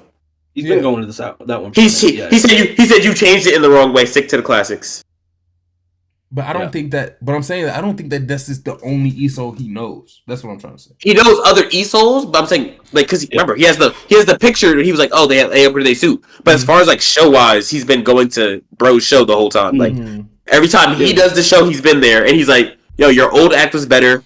You used to be way better. Like he hasn't gone to like other shows. But he knows of the other performers that are doing it better. I still don't think he's annoying for that, though. No, that's what I'm saying. At first, he started off annoying. Like, the whole call-out thing while the recruiter was there was crazy. Like, right after the performance, like, hey, no, you suck. Yeah, that was... It went from you suck to then, why do you want a picture? He's like, bro, you used to be the best. Like he said it's an interactive... no, that shit had me crying. It's an interactive event. I'm interacting. Oh yeah, that's fine. The last thing I had for my notes was that To Be Hero X has the best zero to hero stories in anime. All of them. I can't even think of a better zero to hero story in anime besides these right now. Robot. Oh, you got Asta. No, Asta's not really zero to hero though. He got the best magic ever. But he was zero. He was zero. But okay, for Asta, it's weird. It's not even weird. It just doesn't really make sense. because he was zero when everybody was zero. Like technically was zero because he still had a grimoire. So Asta was zero without a grimoire, and then he got the best grimoire. That's true, but in comparison, Yuno was great at magic before his grimoire. Got his grimoire. Asta didn't have a grimoire, so technically at that point, Asta was like -5. Yeah. Okay. then he received the best grimoire, and then he got the best grimoire, and now he's up there. But for Nice, with the guy that does Nice, he went from literally nothing to having all the trust and all the drawbacks of that trust. And the only reason he could be Nice is because he did all the promos for his girlfriend. He was already in love with Nice's girlfriend. And then he knew everything about it. And he already had OCD. The only reason that Young Chin has like a good zero to hero is because you're playing like that you're pretending to be a hero that you idolize already. And because of that, and you've been zero for so long, like literally zero trust, you get this one semblance of trust, and now you're like up now. You know what I'm saying? Yeah. No, I agree with you. The zero to hero stories in this show are great. Yeah. But I do think Asta is up there too, as far as, I can't give it to Asta. Zero to hero type stories. Only reason I can't give it to Asta is because you're caught up with Black Clover, right? Okay, the only reason I can't give it to Asta is because not only did you get the best type of magic in the world, the magic that you got is also your brother. Yeah. You know what I'm saying? I understand that. Yeah, Mama was pushing out. I'm just saying where he was physically, like at the beginning of the show to where he is now. Yeah. Like, he wasn't even zero. He was less than zero because he didn't have. Because he was so far behind everybody else. I'll put Deku above Asta. Okay. Yeah, but I could agree with that. I would put Nice and Young Chin above both of them. Above Deku, I agree. I can see that. I agree with that. But ain't gonna lie. What? I can't find, bro. It's pissing me off because I can't find it. Going back to Esau real quick, he looks like his Kurt suit looks like the one of the Power Rangers. Like it has like the broad shoulder pads. Oh, look up Power Rangers Super Mega Force Silver Ranger Mega Mode. Power Rangers Super Mega Force Silver Ranger Mega Mode is such a long thing. It's so stupid. But I feel like I know which one you're talking about. Either that or it is just the original Mighty Morphin Green Ranger. Super Power Micro, yeah. Even the Reality Warper shows up in the credits too. And the Red chick. Oh, I think we're getting two girls. I think we're getting two girl MCs. I see a green haired chick and a pink haired chick. Yeah, I'm pretty sure. And a purple haired chick. Or I think that's I think this is Nice. And then I don't see Issa though. Oh, wait. 1. Jordan, you talking about this dude? 2, 3, 4, 5, 6, 7, 8. Something similar, but he looks like a mix between him and the Dog Ranger from SPD. Yeah. If you go I can see that. If on Crunchyroll, if you go to 2250, you can see all the main characters. We're getting 1, 2. If you go to 2bherox.com or something, they've got a whole website that breaks down all the top 10 heroes. Yeah, I don't care about the top 10 though. Cause I know Nice is eventually going to be number 1. How do you know that? That's true. Because it's Nice. Oh well, he's not Nice anymore. Actually. Oh well, no, he's the commenter. The commenter. I ain't gonna lie, we forgot to talk about that on the last episode. That name is garbage. The commoner, I would be mad. But he also he took Nice's place, so he's gonna be number 1. Anyway, you said at what time series?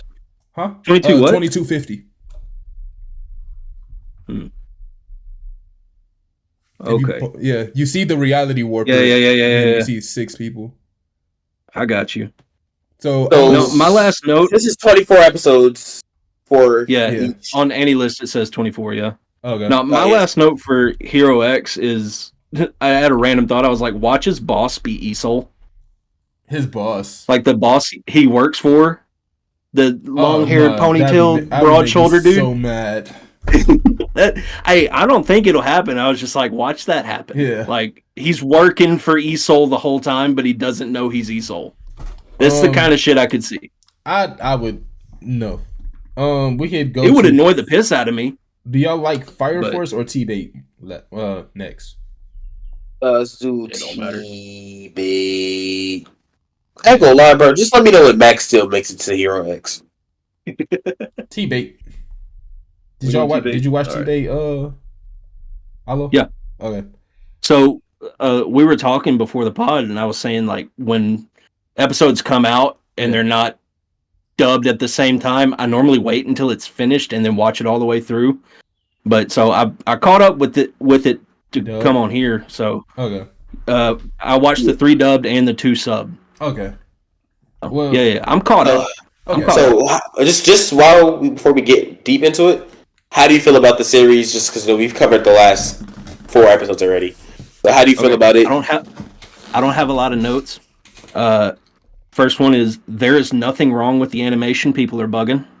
Pause. Okay. There's nothing wrong with the animation. The animation is okay, but I will say there are some times where it's No. I agree with you. With that, because when they're getting ambushed in the cliff, yeah, and it's like, oh, you see your drawer bow, and then it cuts to them getting hit with an arrow. Yeah, like there's points in that, like, yeah, I'd like to see that arrow fly and shit, or somebody get sliced with a sword. I was more talking about it doesn't bug me. I was more talking about like the fighting with his granddad, like the granddad, like in this episode, how it was more just sliding more than actually like swinging the sword.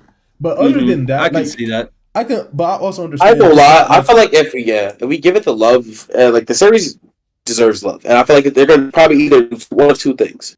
This whole series is gonna be like that. That first season is gonna be like this, or they're gonna give it the Blue Lock treatment, where it's like the last couple episodes just boom, boom, boom. Just because that's what I'm saying. And to be honest, it's also you got to look at the budget and the studio it went to. Yeah, but it wasn't like a big studio though. So yeah, was me and Aries me and Aries have covered did we cover it on pod or did we cover it separately? I think separately. Oh, it was on pod. We literally looked at all their biggest hits and nothing. There was nothing. No. Yeah, there's nothing to show there. This is supposed to be their big break. They're messing it up, but this is supposed to be their big break. I don't think they're messing it up, but they're messing it up. They're messing it up in the sense that when you get this, you would think to all right, this title's going to bring people. Let's up the animation to something higher than it's always been. Yeah. Mm-hmm. Well, and you've also got you got people going into it, with that, this is a Jobless Re-clone. So they're already pre-comparing it to Jobless Re. And Jobless Re started with great animation, which is the problem. Exactly. Yeah. But I feel like, and I like to tell people this that ask, that try to compare them, I say, this is what Jobless Re wants to be at the beginning. Mm-hmm. Everything but animation-wise. There was a lot of episodes. There was a lot of episodes in Jobless Re starting out that I was like, God, this is slow. Yeah. You know? And we're 5 episodes into T-Bait, and I'm like, God, slow down. I feel like it's still slow though. You 7 and going on an adventure already. You're Aries, for you and even for me, it's gonna feel slow because we know what's happening. You're like, yo, get to this point, get to this point, get to this point. Yeah. But for people just watching it, it's moving. I didn't realize how fast T-Bait moved until I reread the beginning. Yeah. And you're like, yo, bored. It's like, all right, reincarnated. Okay, sword master, magic. Okay, he's a prodigy. Mm-hmm. Yeah. Band. Okay, separated. Mm-hmm. Okay, dragon. Okay. Yeah. Oh, you're gonna die, by the way, if you don't train with me. How do you feel about the elves? Allah? You didn't read it, right? No, I didn't read it. I'm anime only. How are you feeling about the elf kingdom and how they feel towards humans? I don't know because I don't know the history of it. I can't tell you if it's unwanted or not. Okay. Oh, regardless, if they're just hating just to hate, then yeah, they're going crazy. But considering how people are in these shows, humans and elves, no matter what it is, human and elves relationships are always off it because humans be bugging out or, Yeah. So I always give it to the elves. They probably have a legit reason to be hating. I always give it to the elves. Yeah. I always give it to the elves. I will say, I do feel like they were bugging a little bit, like going off that hard against a kid. But your princess was kidnapped. Your princess was I brought your princess back. Your daughter. That's true. You don't know. You could have brought her back. Talking about some. I'll only fully return her for this amount of no. But remember, the king. I'm 7. But he did say you could have did this to infiltrate our kingdom. You know what I'm saying? Like it could have been a plot. So like because remember they have no contact with humans. It's like you could be nice to get something. Yeah. Yeah. No, absolutely. But I mean, they went hard in the paint quick. I do like when he was like, "Are you saying we should reward you by taking you home because you brought us our princess?" Yes. What are you talking about? Yes. I don't want to be here. I didn't have to go out my way. I'm going full kid mode. I want my mommy. Yes, bro. I would have been like, listen, I went out my way to come here. I could have continued to go. I could have let her get sold. I came to you because she needed you. She could have came with me. That's also another reason why this shit is warranted. Bro, she was just kidnapped by humans. I would have left that part out. I would have said that she was just kidnapped and I killed the people. I didn't see what they were. No, but that's what I'm saying. But the fact that humans this is probably not the first time that somebody from their clan has been tried to get kidnapped by humans. So like their reaction. They said that at one point, didn't they? They were like, slavers aren't just humans. Like it's not slavers aren't a race. That's what Arthur said. He was like, it's not a race. It's a culture basically. It's like what people do. So I think it's warranted. Just because if all of our interactions with you people are like you're trying to kill us, you know. Yeah. But it's no longer an eagle. I got bored. In my notes I put Virion is another trope of just another strong anime old head. Add him to the round table. But at least on this one, he's not a perv, and 2, he was king. Like it makes sense why he's a strong old man because he was king. Yeah. Outlaw. And I'm going to say this without spoilers because I'm not Aries. I didn't spoil anything. No, but I'm saying in general, you be saying stuff not knowing what's like. Oh, what's shown? Yeah, that's fair. Yeah. So I'm going to say this. You see him go against Arthur. It was cool. Yeah. That man was the first, like this arc that we're going through right now with the elves. That man gave me the biggest surprise of my life, combat wise. Okay. Because because he changes what you think the power system is. Not completely, but like there's certain stuff that gets introduced because of him. Well, that's one of my things. I was like, "What the hell is a beast will?" Yeah, because beast will. You know, that's why I like it because what you call it, Jobless Re followed traditional magic. Stronger magic has levels. This one kind of incorporates a whole lot of extra of their own stuff. It's I'm really enjoying it. It's interesting. Which is my next question. What do you think a beast will is? And I don't know. It's got something to do with that egg and them tattoos. But I don't know what it could do. Okay. Maybe a berserker mode type. I don't know, man. No, I don't. All right. This is why I love having anime onlys, bro. Yeah. Because I can't ask questions to Aries because he'd be like, "Whoa!" In chapter 3, you remember when he did Aries? No, I have no thoughts on what that could be. I mean, in my head, for some reason, since he was with Sylphia, who's a dragon, and I feel like Sylphia gave him the beast will. He's got he could grow wings or some shit. Okay. I don't know. Okay, I mean that's not a bad guess. It's okay. I hate when Aries does that little laugh thing too, because that lets you know he knows something, and he's just I didn't say nothing. I literally didn't say anything. You don't have to. That's not a bad guess. Yeah. It's the dumb laugh you do. That I'm like, he knows something, and I hate it because I don't know if what you know makes my stuff correct or incorrect. Mm-hmm. I said, well, I know from guess. based off of the name. Yeah, I know from like the cover art, whenever you go in to watch the episode, he's got that dragon or whatever on his shoulder. So I'm assuming that's what's going to be from the egg. You ever watch Fairy Tail? I'm messing with you. I'm trying to throw you off. A little bit. I haven't finished it, but a little bit. I'm gonna say, it would have been hilarious if he was like, "Oh, yeah, that's from the egg," and it's like, "No, that's just the guild mark." Everybody who becomes an adventurer gets the little dragon. Gets the long arm tattoos. Yeah. Do you have nothing really too crazy happened besides her going home? No. So, like, do you have any notes for T-Bait? Because nothing really happened this episode besides not really taking her home. Like, I'm interested to see kind of what this training arc with the old king is going to be. I think that'll be cool. Do you think that, or if you were Arthur, would you have taken the training, or would you still like want to go home? Like, would you just take the guards escort home, or would you be the apprentice? I would have been if he can. At that age, if he can promise me that there is a way to let my parents know I'm good, I'm here, I'm being the apprentice. Okay. Absolutely. Regardless, if there's a way for him to let my parents know I'm gonna be the apprentice, because bro, why does my heart hurt? Like, well, yeah, that too. Why am I dropping to the ground every 2 seconds? And you said you know how to stop this? That's fair. That is fair, but at the same time, it's like, God, I got to be here for 5 years.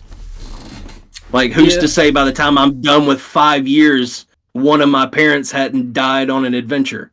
But then he also told you, he was like, if you leave now, you're will die. Who's to say you make it? Yeah. Who's to say you make it on the trip? You might die right before you get to your parents. That's true. No, I agree. I do think I would go apprentice no matter what, but I would like that kind of guarantee. Like, can we send a message or something? Like, you know. But just let them know I'm cool. Yeah, they did. I'd also be terrified. They had a way to let them know that you're safe. So without leaving, I also like. What if they were? I also like that the granddad is more open minded towards humans than the king is. Mm-hmm. So that's cool. I ain't gonna lie. I imagine them setting it, but like it's like worded wrong at first when I was first reading it at this point. So imagine they sent it to like let them know that they're okay, and it came across like a ransom note. Oh yeah, we have your son. He is safe. We have your son. We will return him in 5 years. 5 years. Yeah, like what? Like now we have to launch a war.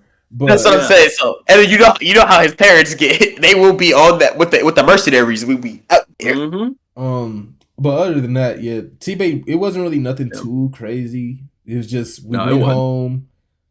I told him what happened, and now if I don't train with this old man, I'm gonna die. So. And this is my last question for Outlaw, just being anime only. Remember, they had confirmed that his mom was pregnant before the bandits. Yeah. How do you feel a reunion with his sibling would be? And what do you think the gender of the sibling is? I feel like it's gonna. For some reason, I feel like it's gonna be a sister. Yeah. I could be wrong, but I feel like it's gonna be a sister. Mm-hmm. And I don't know. I feel like they're gonna have that reunion.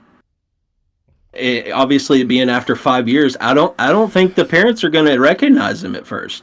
Really? Mm-hmm. That's fair. After 5 years, because the last time they saw him, he was a kid. But if you after 5 years, he's gonna be. If you hadn't seen your sister in 5 years, would you not recognize your sister though? That's different. Okay. Probably not. Like your blood. If you think if you hadn't seen your blood relatives in 5 years, you wouldn't recognize them? I've got 3 younger sisters. Okay. From the time that they were 7 to the time that they were like 12, 13, whatever, they changed a lot. Yeah, so that's what I'm saying. It's different because of age. If I wasn't constantly talking to them and seeing pictures and whatnot, because I was in the military for a little bit, so I didn't see them for a while. If I didn't constantly see pictures of them and whatnot, I probably wouldn't have recognized them whenever I came back. That's what I'm saying. Yeah. When you came back, though, like let's say, like if you came back to your parents, right? Yeah. you would instinctively know that's mom, that's dad, so that's Ellie, that's John. You know what I'm saying? Yes, but I'm saying, let's say you get there and one of the sisters opens the door. Mm-hmm. You might think to yourself, "Yo, this might be the wrong address." Who's this? Yeah. But prime example. In Jobless Re, when we come back and find out that his dad had another daughter, he knew, oh, this is my sister. Like, this is Paul's kid. Like, that's not something that he, without ever seeing her, this looks like dad. You know what I'm saying? Like, this looks like Paul. That's what I'm saying. I think the parents, blonde hair or the red hair? Red hair. Which one? Red. Well, that's because he knew that he also knew they was, and she was like, pregnant. And then he goes, it had been years since he's seen her. Remember, it had been years. Like the next time he seen her, she was 5 years old. She was also traveling. Once he pulled up on him, it had red hair, and she was like, made her. I was gonna say, once he pulled up on her, he pulled up on the maid too. Mm-hmm. So that's like kind of just give it away. You know, because reasoning is like, oh, that's your kid, so that's Paul's kid. That's fair. I guess I can. You also gotta think, it's an age thing. Like, it's because he's young that they might not recognize him. Mm-hmm. If he was older, let's say he was like 18, like that, you still change at that age, but like slightly to the point that you'll be recognized. From 7 to 12, you might hit your growth spurt. But I got a 6-year-old. I got a 6-year-old son right now. If he left on an adventure and came back at 12, but that's from and just pulled up into my house randomly, right? But I'm saying on the same time that Rudius knew that the red hair was his sister. Mm-hmm. That's from 0 to 5. This is the same thing for Arthur. When he gets home, he'll know this is my little sister because mom was pregnant when I left. No. I get that. I don't think I'm talking about in reverse. Okay. Yeah, I don't think that Arthur won't recognize his parents. I'm saying his parents won't recognize Arthur. Yeah. I think they will still recognize him just off the strength that that's your kid. Yeah, that's what I'm saying. Like, they might be like, you're gonna pick up on little stuff and be like, you're not, but you're the same. And like when Paul met Rudy again in that bar the first time, it took him a minute to realize that that's Rudius, wasn't it? No, he was also no. After he saw him, like off jump. Yeah, after like it took a little bit, but I think it's because he was drunk. I would say he was drunk, and then Rudy said that, and then remember, as soon as Rudy saw Paul, he started going on this tangent about the adventures he went on, and then Paul instantly was like, "You having fun? Your mom's missing. People are dying. What are you? What you happy about? What you smiling about? We've been worried about you. You know what I'm saying? I'm smiling because I'm damn safe. Hello, father." Nah, I would have been mad too, bro. Ain't nothing to smile about. Where your mama at? But anyway, I don't know, but no, that angle. Well, we're not gonna get into that. But Paul pissed me off there too, because like, where, how am I supposed to know? I was like, how am I supposed to know that everybody else is also scattered? I got swarmed. Apparently, some people are still together. For all I know, y'all all got teleported to the same spot. Yeah, exactly. For me, I was trying to find my way back home. I could see both sides. For Paul, I'm like, yes, I'm over here stressed looking for you. I thought you were dead, still looking for your body, looking for a semblance of you. And you come to me saying how you was just out having fun, bro. You couldn't think to write a letter. I got transported to a different continent. Write a letter to where? How am I supposed to know this? That's what I'm saying. And not even that. And then write a letter. Could have said that. How am I supposed to know where to send the damn letter to, Paul? Yeah, I didn't know where I was. How was I supposed to know where you were? But that's fair. That's fair. But I can understand Paul's anger when you tell me you've been off having fun with your cousin. I just like how Rudy could have had a better comeback to that anger. Yeah, Rudy. I like Rudy's response. Huh? Rudy's response. I ain't gonna lie. Rudy's had so many responses he could have went with, especially because Paul was traveling with females. Oh, this is the. Oh, so I'm out here having fun. I bet you were her. That's true. Yeah. And we know how Paul got down. R.I.P. Paul. There you go. Anyway, no, not even Paul. You know how the gray rats get down. Off to Fire Force. No, hold on. My last note on T-Bait after binging it. Nothing about the show. That OP bangs. I never listened to it. It's in English. It's in English, no matter what. Dude, that opening bangs. Never listen. I don't listen to any openings. I've binged I binged all 5 episodes. Never once did I skip that opening. It's fire. I also watch it at work. So when I'm watching it at work, I'm kind of just trying to get through the show. Get through it. Yeah. So I never watch things. Nah, it's type cool though. Dude, it threw me off because I didn't realize it was in English every time. In English, yeah. Except go back and give it a listen. Kaiju's opening and ending are both fire to me. Yeah. Bro, I rode my ankle, so like I'm literally sitting here and I like put my ankle to the side and I feel like a little pinch on my ankle. I was like, oh nah. Sweep the leg, Miyagi. Anyway. But yeah, go back and give that OP a listen, dude. It's up there. To it. How did y'all like this episode of Fire Force? Fire. Let's rate it on 1 to 10. I gotta see everybody else. Ready? 3, 2, 1. 7. 9. I give it a 9. I'm gonna say why Arthur's I gave it a 7. My favorite damn character. I'm sorry. I'm biased. Yeah. I'm biased. The reason I give it a 7 is because this episode had one piece pacing. Like literally, if you go to it, I forgot the time stamp. It was like Clash, Pan. No. Before the Clash, it literally showed Arthur, Dragon. Like it just kept panning back and flipping forth back and forth. They fought. That's what I'm saying. Even though it was Clash, Pan. Oh, Arthur's so strong now. Pan. Yeah. But other than that, it was fire. Oh, and Obi being just too buff for a bug to bite him was hilarious. Dude, I perfect time. I said perfect time for a Mr. Olympia flex off. Yeah, bro. It was hilarious. I was wondering if he was gonna get bit, and I'm so glad that he doesn't.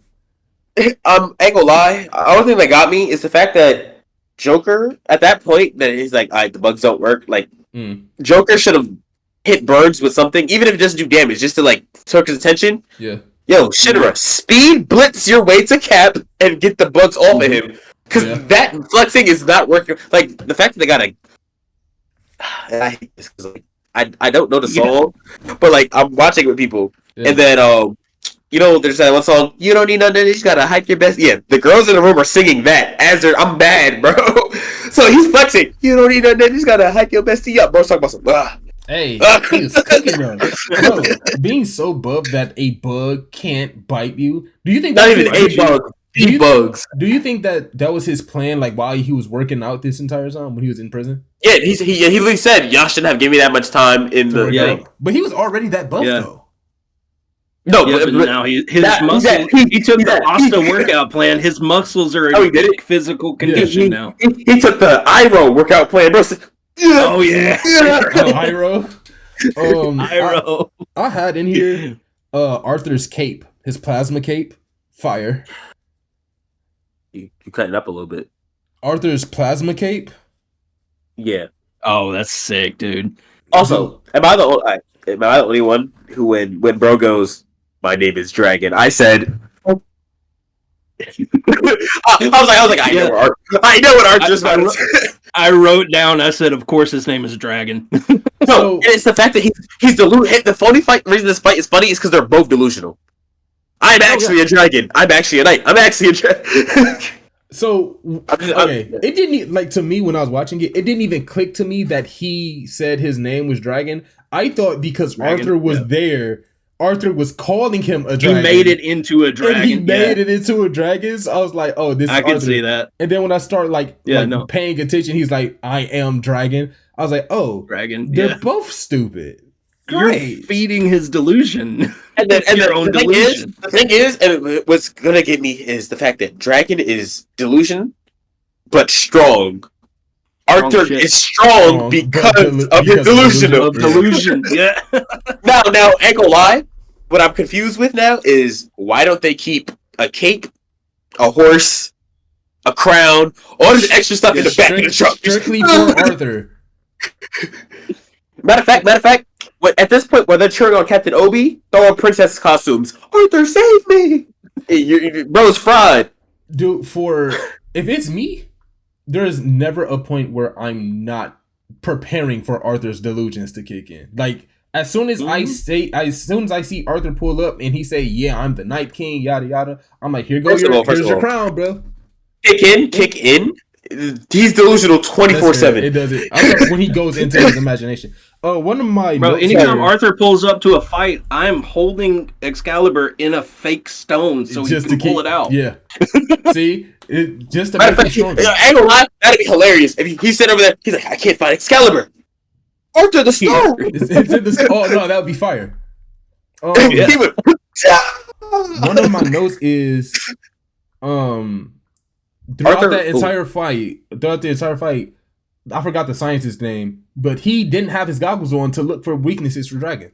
They were just focused. They were like, Arthur's gonna win. No, he did. Well, he did. He broke. It broke. Remember, the connection got cut when Dragon hit the. So Dragon hit the first breath and then knocked everybody out, and it took out the signal. Oh, okay. Yeah, I was like, so he looked at the ball. He was like, yo. He took the ball. He was like, yo. Yeah, we can't get over there. And then I said, what else? I have one note. I said, why Arthur got as many blades as Asta? What you mean? The shape of the sword was changing every 2 seconds in this episode. He said, all right. I thought that was a consistency. The Demon Destroyer sword at one point. Yeah, literally the last one. It was like top. Yeah. He called it the holy crucifix. I think it was the holy crucifix sword. I thought it ended in Excalibur though. Yeah, well, holy Crusader Excalibur or something like that. Yeah. That was I think Arthur's my second favorite, fourth favorite character. In order, and you just moved down the list in 2 seconds because I had to think Benny Morrow's number one for sure. Then I got Shinra. Then I got Sho. Then I got Arthur, and then I got probably Joker or Burns. Okay. I have Arthur. Oh wait, Shinra. I'm tweaking. He's fifth because what is her name? The girl captain. Hibana's my favorite. She's just fire to me. Okay. What's it called? What? One of my notes was. Up. He looking for the name. What'd you say? I said one of my notes is Dragon Zangief's weird brother. Oh, from Texas. You know who Zangief is from Street Fighter? Street Fighter, yeah. Yeah. He pulled up and I was like, is he related to Zangief? So yeah, they don't say the name on the wiki. They just have it as Excalibur enlarged. Yeah, that's what it is. He just kept putting more power into it. Basically, yeah. Yeah, but I the name was kind of fire. Next point I have. Speaking of that shit broke. Yeah. Excalibur broke. That shit is in Lego. That shit is in Lego pieces. Do y'all think he's gonna like just forge Excalibur out of his hand now? No. I think he's cooked. I think he's making him another one. They're gonna make him a temporary one. Yeah, I fully see Vulcan making him one. Oh, or I think Vulcan ain't gonna lie. Vulcan probably has some bootleg prototypes. Because what did he use in that one episode? What did he use in that one episode where he had the horse? Did Vulcan give him like a random piece of something to turn into a sword in season 1? I don't remember. They were killed. Yeah, no, I'm saying I think he was disarmed at some point, and then they was like, "Will this work?" And he goes and like tries it. I remember that for some reason. Vulcan is there, so he could whip something up while they distract him. So that could be fine. My note is Hibana was talking about that she got to actually figure out what doppelgangers are now because they can't just be what they think they are. So what do you think a doppelganger is?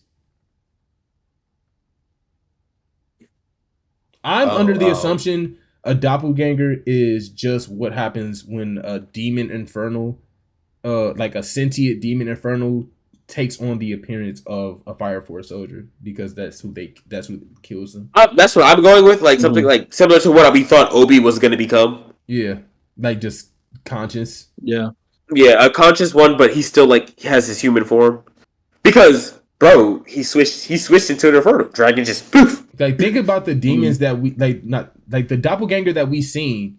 Oh, you know what I think it is actually. Now that I just thought about it, I think a doppelganger, like the infernal doppelgangers, are just who's next to become an infernal. Because remember, we had that one doppelganger that was a Fire Force soldier, but they killed him before he turned into an infernal. So I think that would be the next Infernal. You know what I'm saying? Like the So- next demon. So I know something that happens like later, and we'll get it this season. But Okay. I know who a doppelganger is and what they're a doppelganger of, Okay. and it's like kind of, but not really. You know what I Okay. mean? Like they're not an infernal. Okay. Okay. Yeah. It's just a doppelganger. Yeah. 'Cause So don't- it's basically like a clone Okay. of something or somebody else. Okay. That's fair. Okay. Oh, here, I found it. I found it, right? So, when they were fighting at the thing, and they gave him the stupid okay. hit. Oh yeah, he made it out of metal. Yeah. Yeah, so I think for the rest of this fight, he's going to have something like that. They might, Yeah. to be honest, Vulcan might just start throwing him random pieces to use, because I feel like they're all going to keep breaking as the fight goes on. Yeah. How do you? I wonder what Dragon's like actual like ability is, because it has to be heat based. He can't just be stab proof and bulletproof. He's Sparky He's got Boom those Boom Man. infernal scales. He is Sparky Boom Boom Man. He's Sparky Boom Boom Man. Bro said, huh? But that was fire though. Well, and he's also got, like I said, he's got those infernal scales. Yeah. That he can produce. Yeah.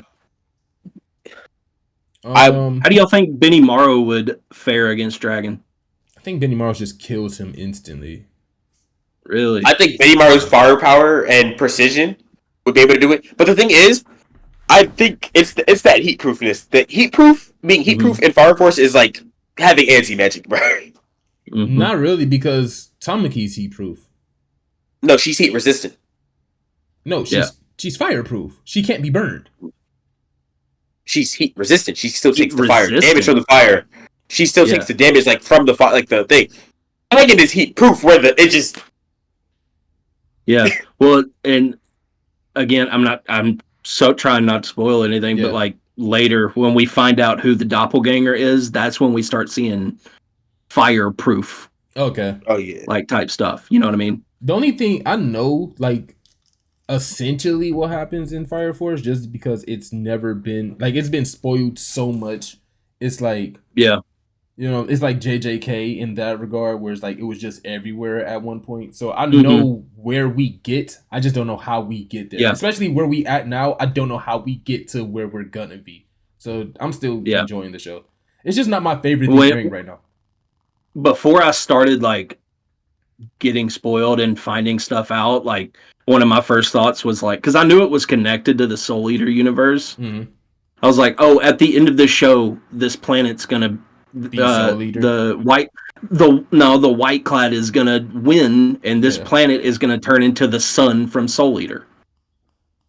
I thought that was yeah, because the moon already had a face, but we don't see the sun. Yeah, I thought in Soul Eater. In Soul Eater, we see the both. In Fire Force, we haven't seen the sun with the smile. We see the moon with the face. Exactly. We haven't seen the sun in Fire Force. In Fire Force, not yet. It's only in the moon. Well, we have, but it looks like a regular sun. Yeah, I was gonna say, I could have sworn that. They pray to soul. It's just it's regular. It's not. Yeah. The demon. What I was saying is, this planet that they're on is going to become the sun in Soul Eater with the smile and everything. Yeah. I don't think so. But I think that's the thing is, over time I realized I was wrong. Oh, okay. I was gonna say, because I think it was like more of a. I think that the planet they're on becomes the Soul Eater planet, and then something happens to the sun. You know, I don't know. Yeah, but all I know is I have one spoiler for this whole series, and I'm sticking with it. I want to see when it happens. My only other note. I think I know what you might be talking about, and yeah, it has to do with my favorite character. That's pretty much it. Oh, with Arthur. Yeah, I know about Arthur. Yeah, and I know about Arthur. Hey, I just want to know how we get from where we to are there. To there. You know. Yeah. Like I know about all of that. But my only other note is like predictions for the next episode. And I think I don't think Arthur's getting up next episode. I think it's gonna be I think next episode is gonna be more focused on Shinra and Burns. Yeah. I think Arthur's down and out. Yeah. No, I think he gets back up. Not next episode. This is it. not next episode, but in general, he's getting back up because this is Arthur's fight. You can't be delusional against as a knight, dragon, and then the dragon, and boom, either that or he does lose here, and like someone else has to like clean it up, and now he's shook. He's like, I couldn't even beat a dragon. That mental, yeah. A mental block for Arthur, and a mental block for Arthur is death. That's true. Yeah. I do think that he beats Dragon though. You can't beat the Night King and not beat the Dragon. He has to beat the Dragon. That's what I'm saying. I think he will. Eventually. Eventually. I think he beats the Dragon. Yeah. I think it'll be in Core 2. I don't know how many episodes is in this Core. I know roughly when it'll happen. Okay. And it's closer to the end. Yeah, see. I think it'll be this Core or beginning of next. And that fight, I can tell you right now, that fight is going to feed families. It's gonna be sick, dude. Listen, bro. It's gonna be sick. You gassing it like this is gonna be like an Ultra Instinct break the internet moment. That is where Arthur becomes World Breaker. We'll see. I don't know. I ain't gonna lie. Alright, and then this is my last but after this is the game, right? I mean, we already at 2.5 hours, so we don't have to do I'm doing the game. You made me prepare them. We will do them. Black Star versus Arthur. Who wins? Full delusion Arthur that we know now. Like, is it full delusion Arthur versus fully powered Black Star? Yes. Then Black Star. Black Star's beating Cursed Sword. Cursed Sword, Black Star, like the turkey stuff in out of Arthur. He's an assassin. He's loud, but he can be an assassin. And Arthur is the Night King. And Black Star's an assassin who can literally go invisible. Yeah, and I'm just saying they clash weapons. What's her name? Tsubaki? If they clash weapons, right? I think Excalibur might be going through them. If they clash weapons. Let's say he uses the sword. If they clash weapons, Tsubaki will change forms to not die and give him the advantage. So she'll probably go into like the scythe. I'm just saying we've seen the ability that Excalibur has in Soul Eater. What is he gonna do against a soul punch? He's gonna get the soul punched out of his body. Okay. Come take this plasma. Come take this plasma. That's if. Actually, yeah. So I'm gonna say, do their souls work the same? Or is the soul the same? Or is that a concept? Or is that a concept that was developed after this? Their souls. There is the same verse, so it stands to reason it would. Souls is a power system. No. Souls are not a power system. Souls are part of their power system. Soul resonance. Soul resonance is a power system. Their soul, what he punches. I thought so. Because remember when Black Star does it, he forces his soul resonance into them, and it causes the shock because they're not links. So no matter if you have it or not, you're gonna feel it because you're not linked to me. And Black Star's a better fighter than Arthur, low-key, high-key. Black Star's the best hand-to-hand fighter that we know. I agree with that. Oh, I definitely give you that.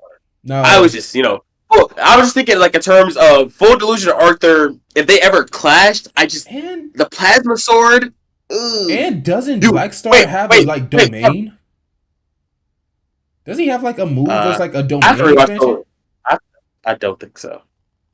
Oh, Shadow Star? No, that's just a smoke screen. That's his thing going invisible. It's like he throws out a smoke screen and then Tsubaki turns into him. No, I'm saying I could have sworn there was like a black thing that he threw up and like he was like faster or something there. I could just be wrong though.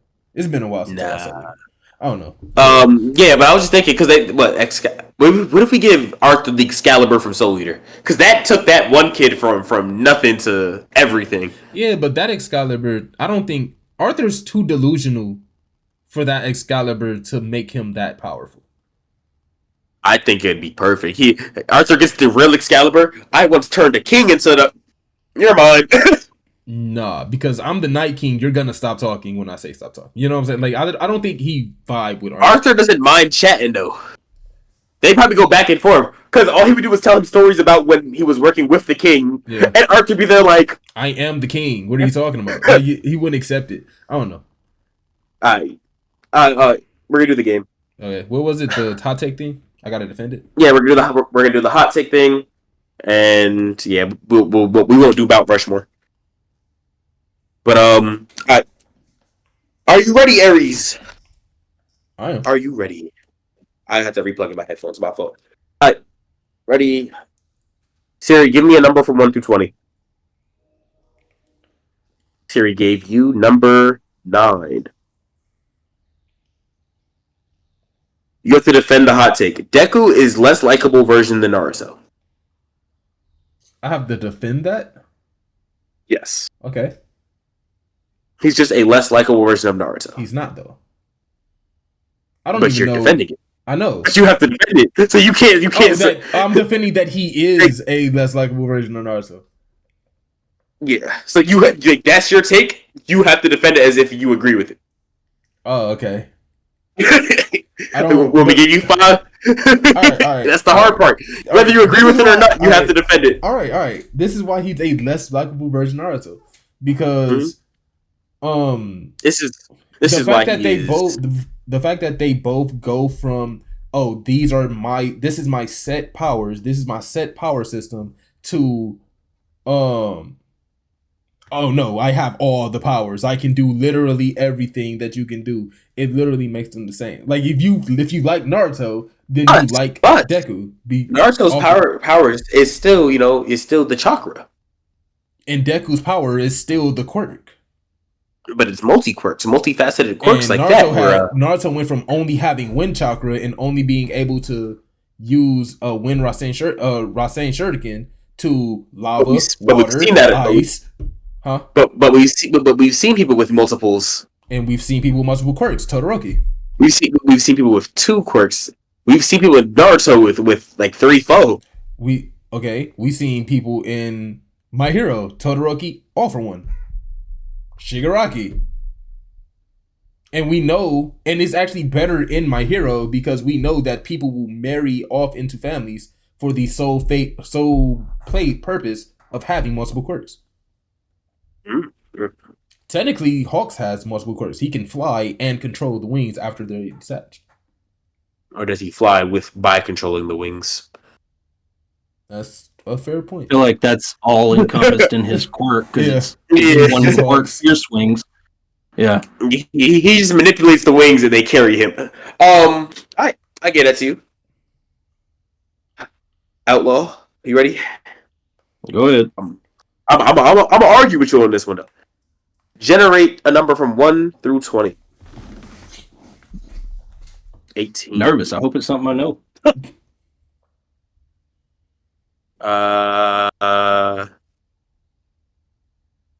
Roxy is greater than Eris, and Eris is greater than Sophie. Roxy is the true ride or die. No debate. Just needed more screen time. This is Jobless Ree. From Jobless. Yeah. Okay. So Roxy is better than Eris, and Eris is better than Sophie?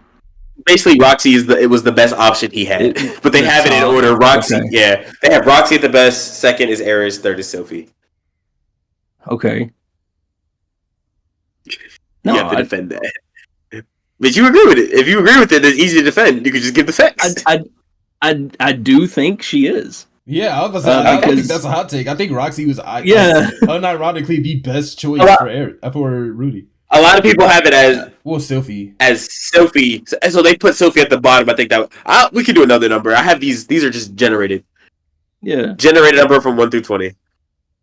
I would say I think unironically Sophie's the best, and then Roxy, and then the cousin. Eris. Yeah, the cousin. The cousin.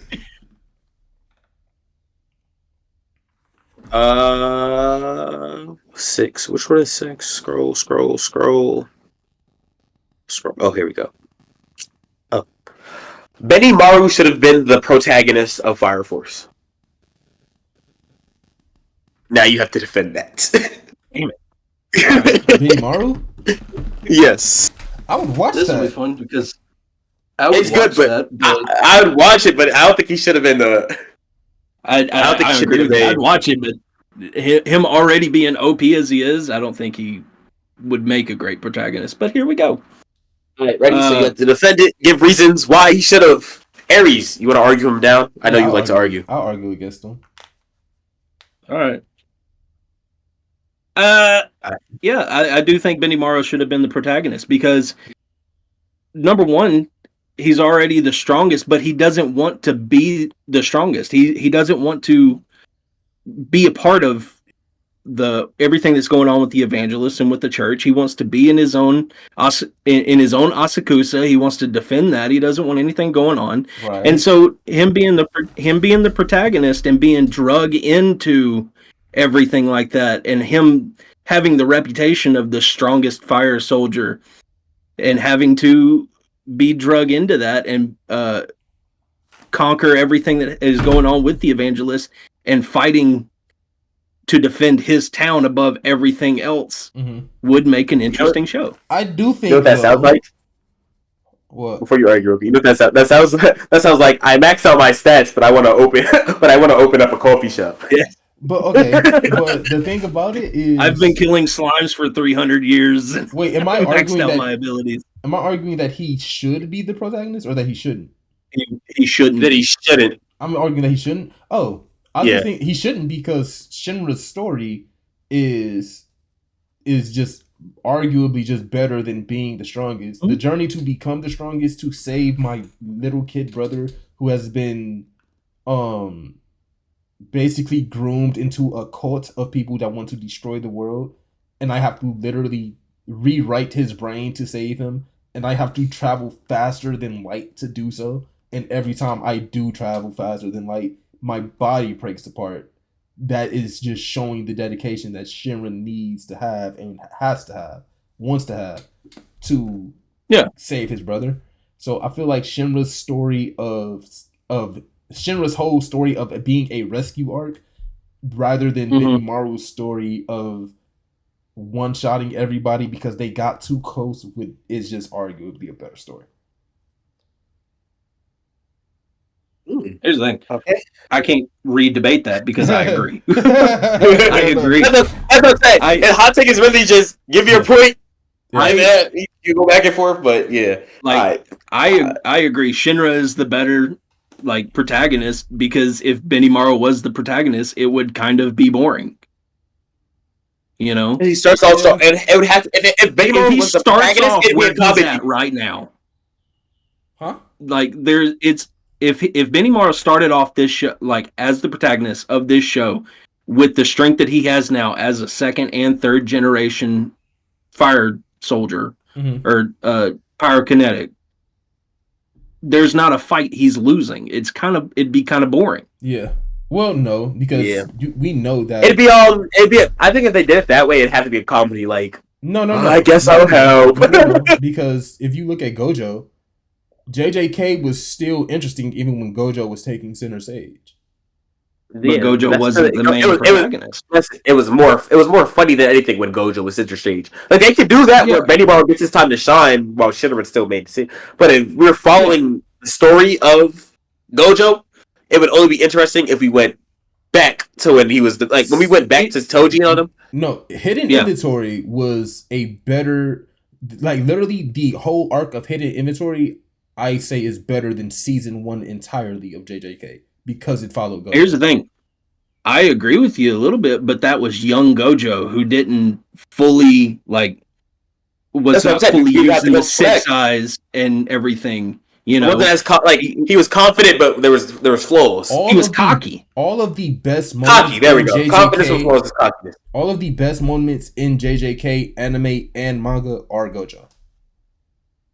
Yeah, and I would argue that some of the better moments in Fire Force have Benimaru involved in them. Mm-hmm.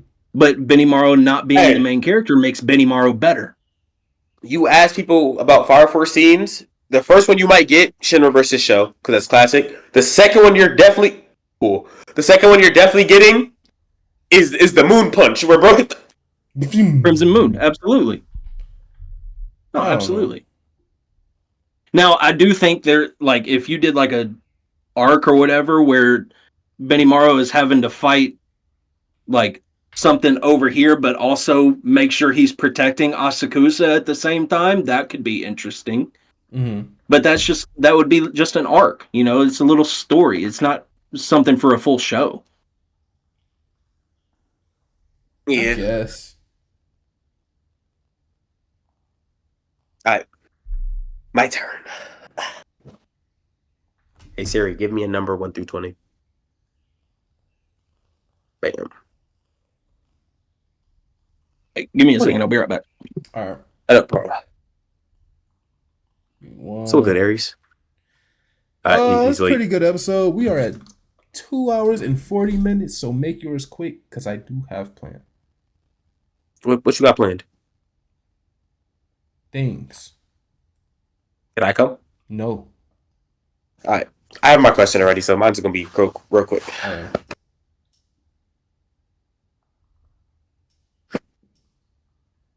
This one's cool, actually. I don't mind it. Oh, So my question is cool. You don't mind defending it? Yeah, I can defend it. I thought when you put your hands up, I thought that you didn't have a finger for a second.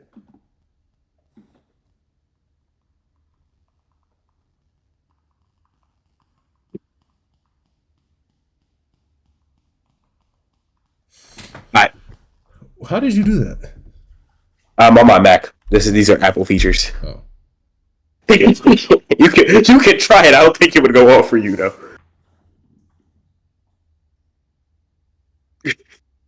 Tight. Okay, do your question. Alright, so I got number 20. Mine is hot take. Aang should have ended up with Toph instead of Katara. Right? Bam, let's get into it. So, you know the saying, opposites attract? That's exactly what they are, right? We got Aang, lackadaisy, airhead, moving around, bouncing. Then we got Toph. Toph was a little mean, not as joyous. They often clash, but I feel like you always butt heads a little bit, you know? That's the start of the relationship. When do you think Toph is not as joyous as the rest of them? She is constantly... I think I would argue Toph is the most joyous. More joyous than Aang is absurd. But usually when it came to Aang, it was more like butting heads. They never really butt heads for real. The only time Toph never really butt heads with Aang. It was during with everyone else. Well, and Katara, but that's because maybe the issue was that Aang was taking Katara's side there. See, now their only issue is Katara, and that's exactly now she'd be removed from the equation. They would be. Shh, don't speak yet. I'm not done. Right. Next, they were both felt like outsiders. Right. Toph felt like people treated her differently because she was blind. Aang didn't want to be the Avatar. You know, they were both outsiders in their own little groups. So I feel like they could have bonded over those feelings of being treated differently, right? Bam. Real. Shut up. Did I interrupt you? No. You did. Actually, yes. Do you want this question to go by faster or not? Speak. You keep speaking, right? So now, real emotional support. When Toph told Aang stuff, she didn't sugarcoat stuff. You need that in a relationship, right? Bam. Aang ended up with Katara. Katara often treated Aang like a little brother or a kid. Toph treated that boy Aang with some respect, with some grit. I feel like that would good. And yeah, that's pretty much it. When did Katara sugarcoat anything? Katara, I often treat. I didn't say Katara. I said that Toph never sugarcoats anything, so that's good for a relationship. The only thing I said about Katara is that she often treated him like a kid. Don't twist my words there, boy. You literally said Katara would sugarcoat it, and Toph didn't. Katara didn't sugarcoat it. I said Toph never sugarcoat it. You need that in a relationship. Did he or did he not say that? See, he banned my words. I didn't. It's recorded. Okay, play it back. Oh wait, you can't. I do think that, you know, Toph was more straightforward and like hard nosed with him, while Katara would like maybe not little sugarcoat, brother but him. Doesn't say she would hit him with the. Even when she found like the feelings were kind of obvious, she treated him like a kid with a crush on like an older like a 6th grader on a crush with an 8th grader. She was like, oh, you're cute. That's cool. Mm-hmm. Toph treated that man with respect. They earned each other's respect. They respected each other. I feel like, yes, Katara treated him more like a little brother, but that's because she was, in her head, yes, he's 100 years old, but at the same time, you're a child. All right, bam. Who's the best bender besides the Avatar in Avatar, the Last Airbender? Toph. No, Katara. Okay. No, they're all of them. Like, they're equal. Like, they are the peak of their element. Yeah, but Toph is a better bender. Katara didn't invent nothing. So let me put it like this, right? She didn't invent nothing. Everything was invented for water. She could blood bend without a full moon. You 6'5", right? Yeah. You go find you find you someone that's 6'3", NBA babies. You the Avatar. You can find you the best regular bender. Have you the best bender of the next generation? Jordan, Katara stopped the weather. It was raining. Toph invented bending. Sure. So Katara. I could do that too. No, if it's an earthquake, Toph's not stopping that at 12 or however she was. How do you know? Because she's not. It's raindrops. She stopped the rain in the surrounding area around her. She stopped all the rain in the ocean on a boat. She's in the middle of the ocean. Okay, and all she did was. Yes, Toph. Here's the. I agree that Toph is probably the best earthbender ever, but she didn't stop the library from sinking down. She was learning sandbending at that time. She was learning sandbending at that time. Remember, after that, after that, she spent the time on the beach and got her sandbending down. So, but remember, Katara had to, you had to figure it out for a little bit. Bloodbending, she had to figure that out. Once she realized, these sandbenders is moving, I'm on that now. Katara figured out bloodbending in. Toph figured out how to see with no eyes. So did Daredevil. No. He.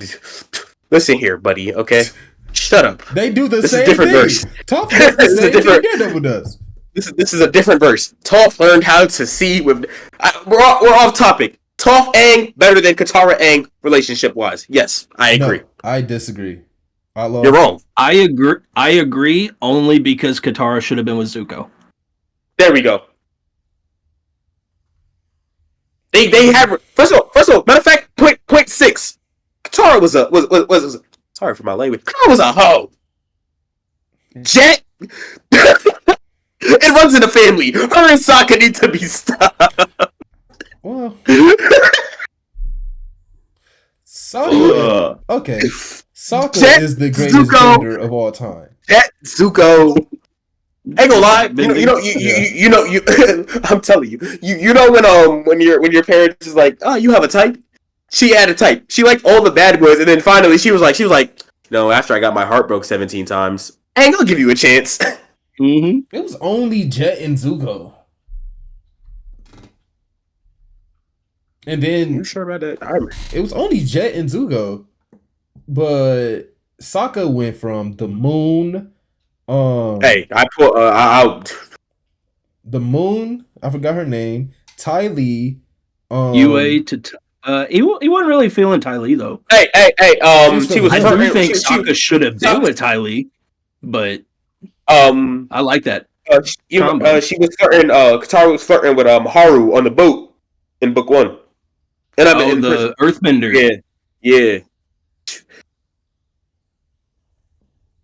Haru, she needs to be Jet, stopped. Zuko. That's 3. Okay.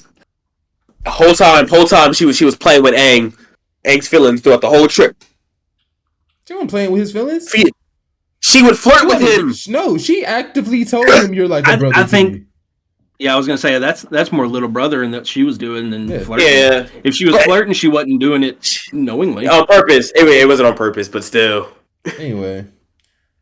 Anybody I think Outlaw, do you have anything you would like to shout out right now?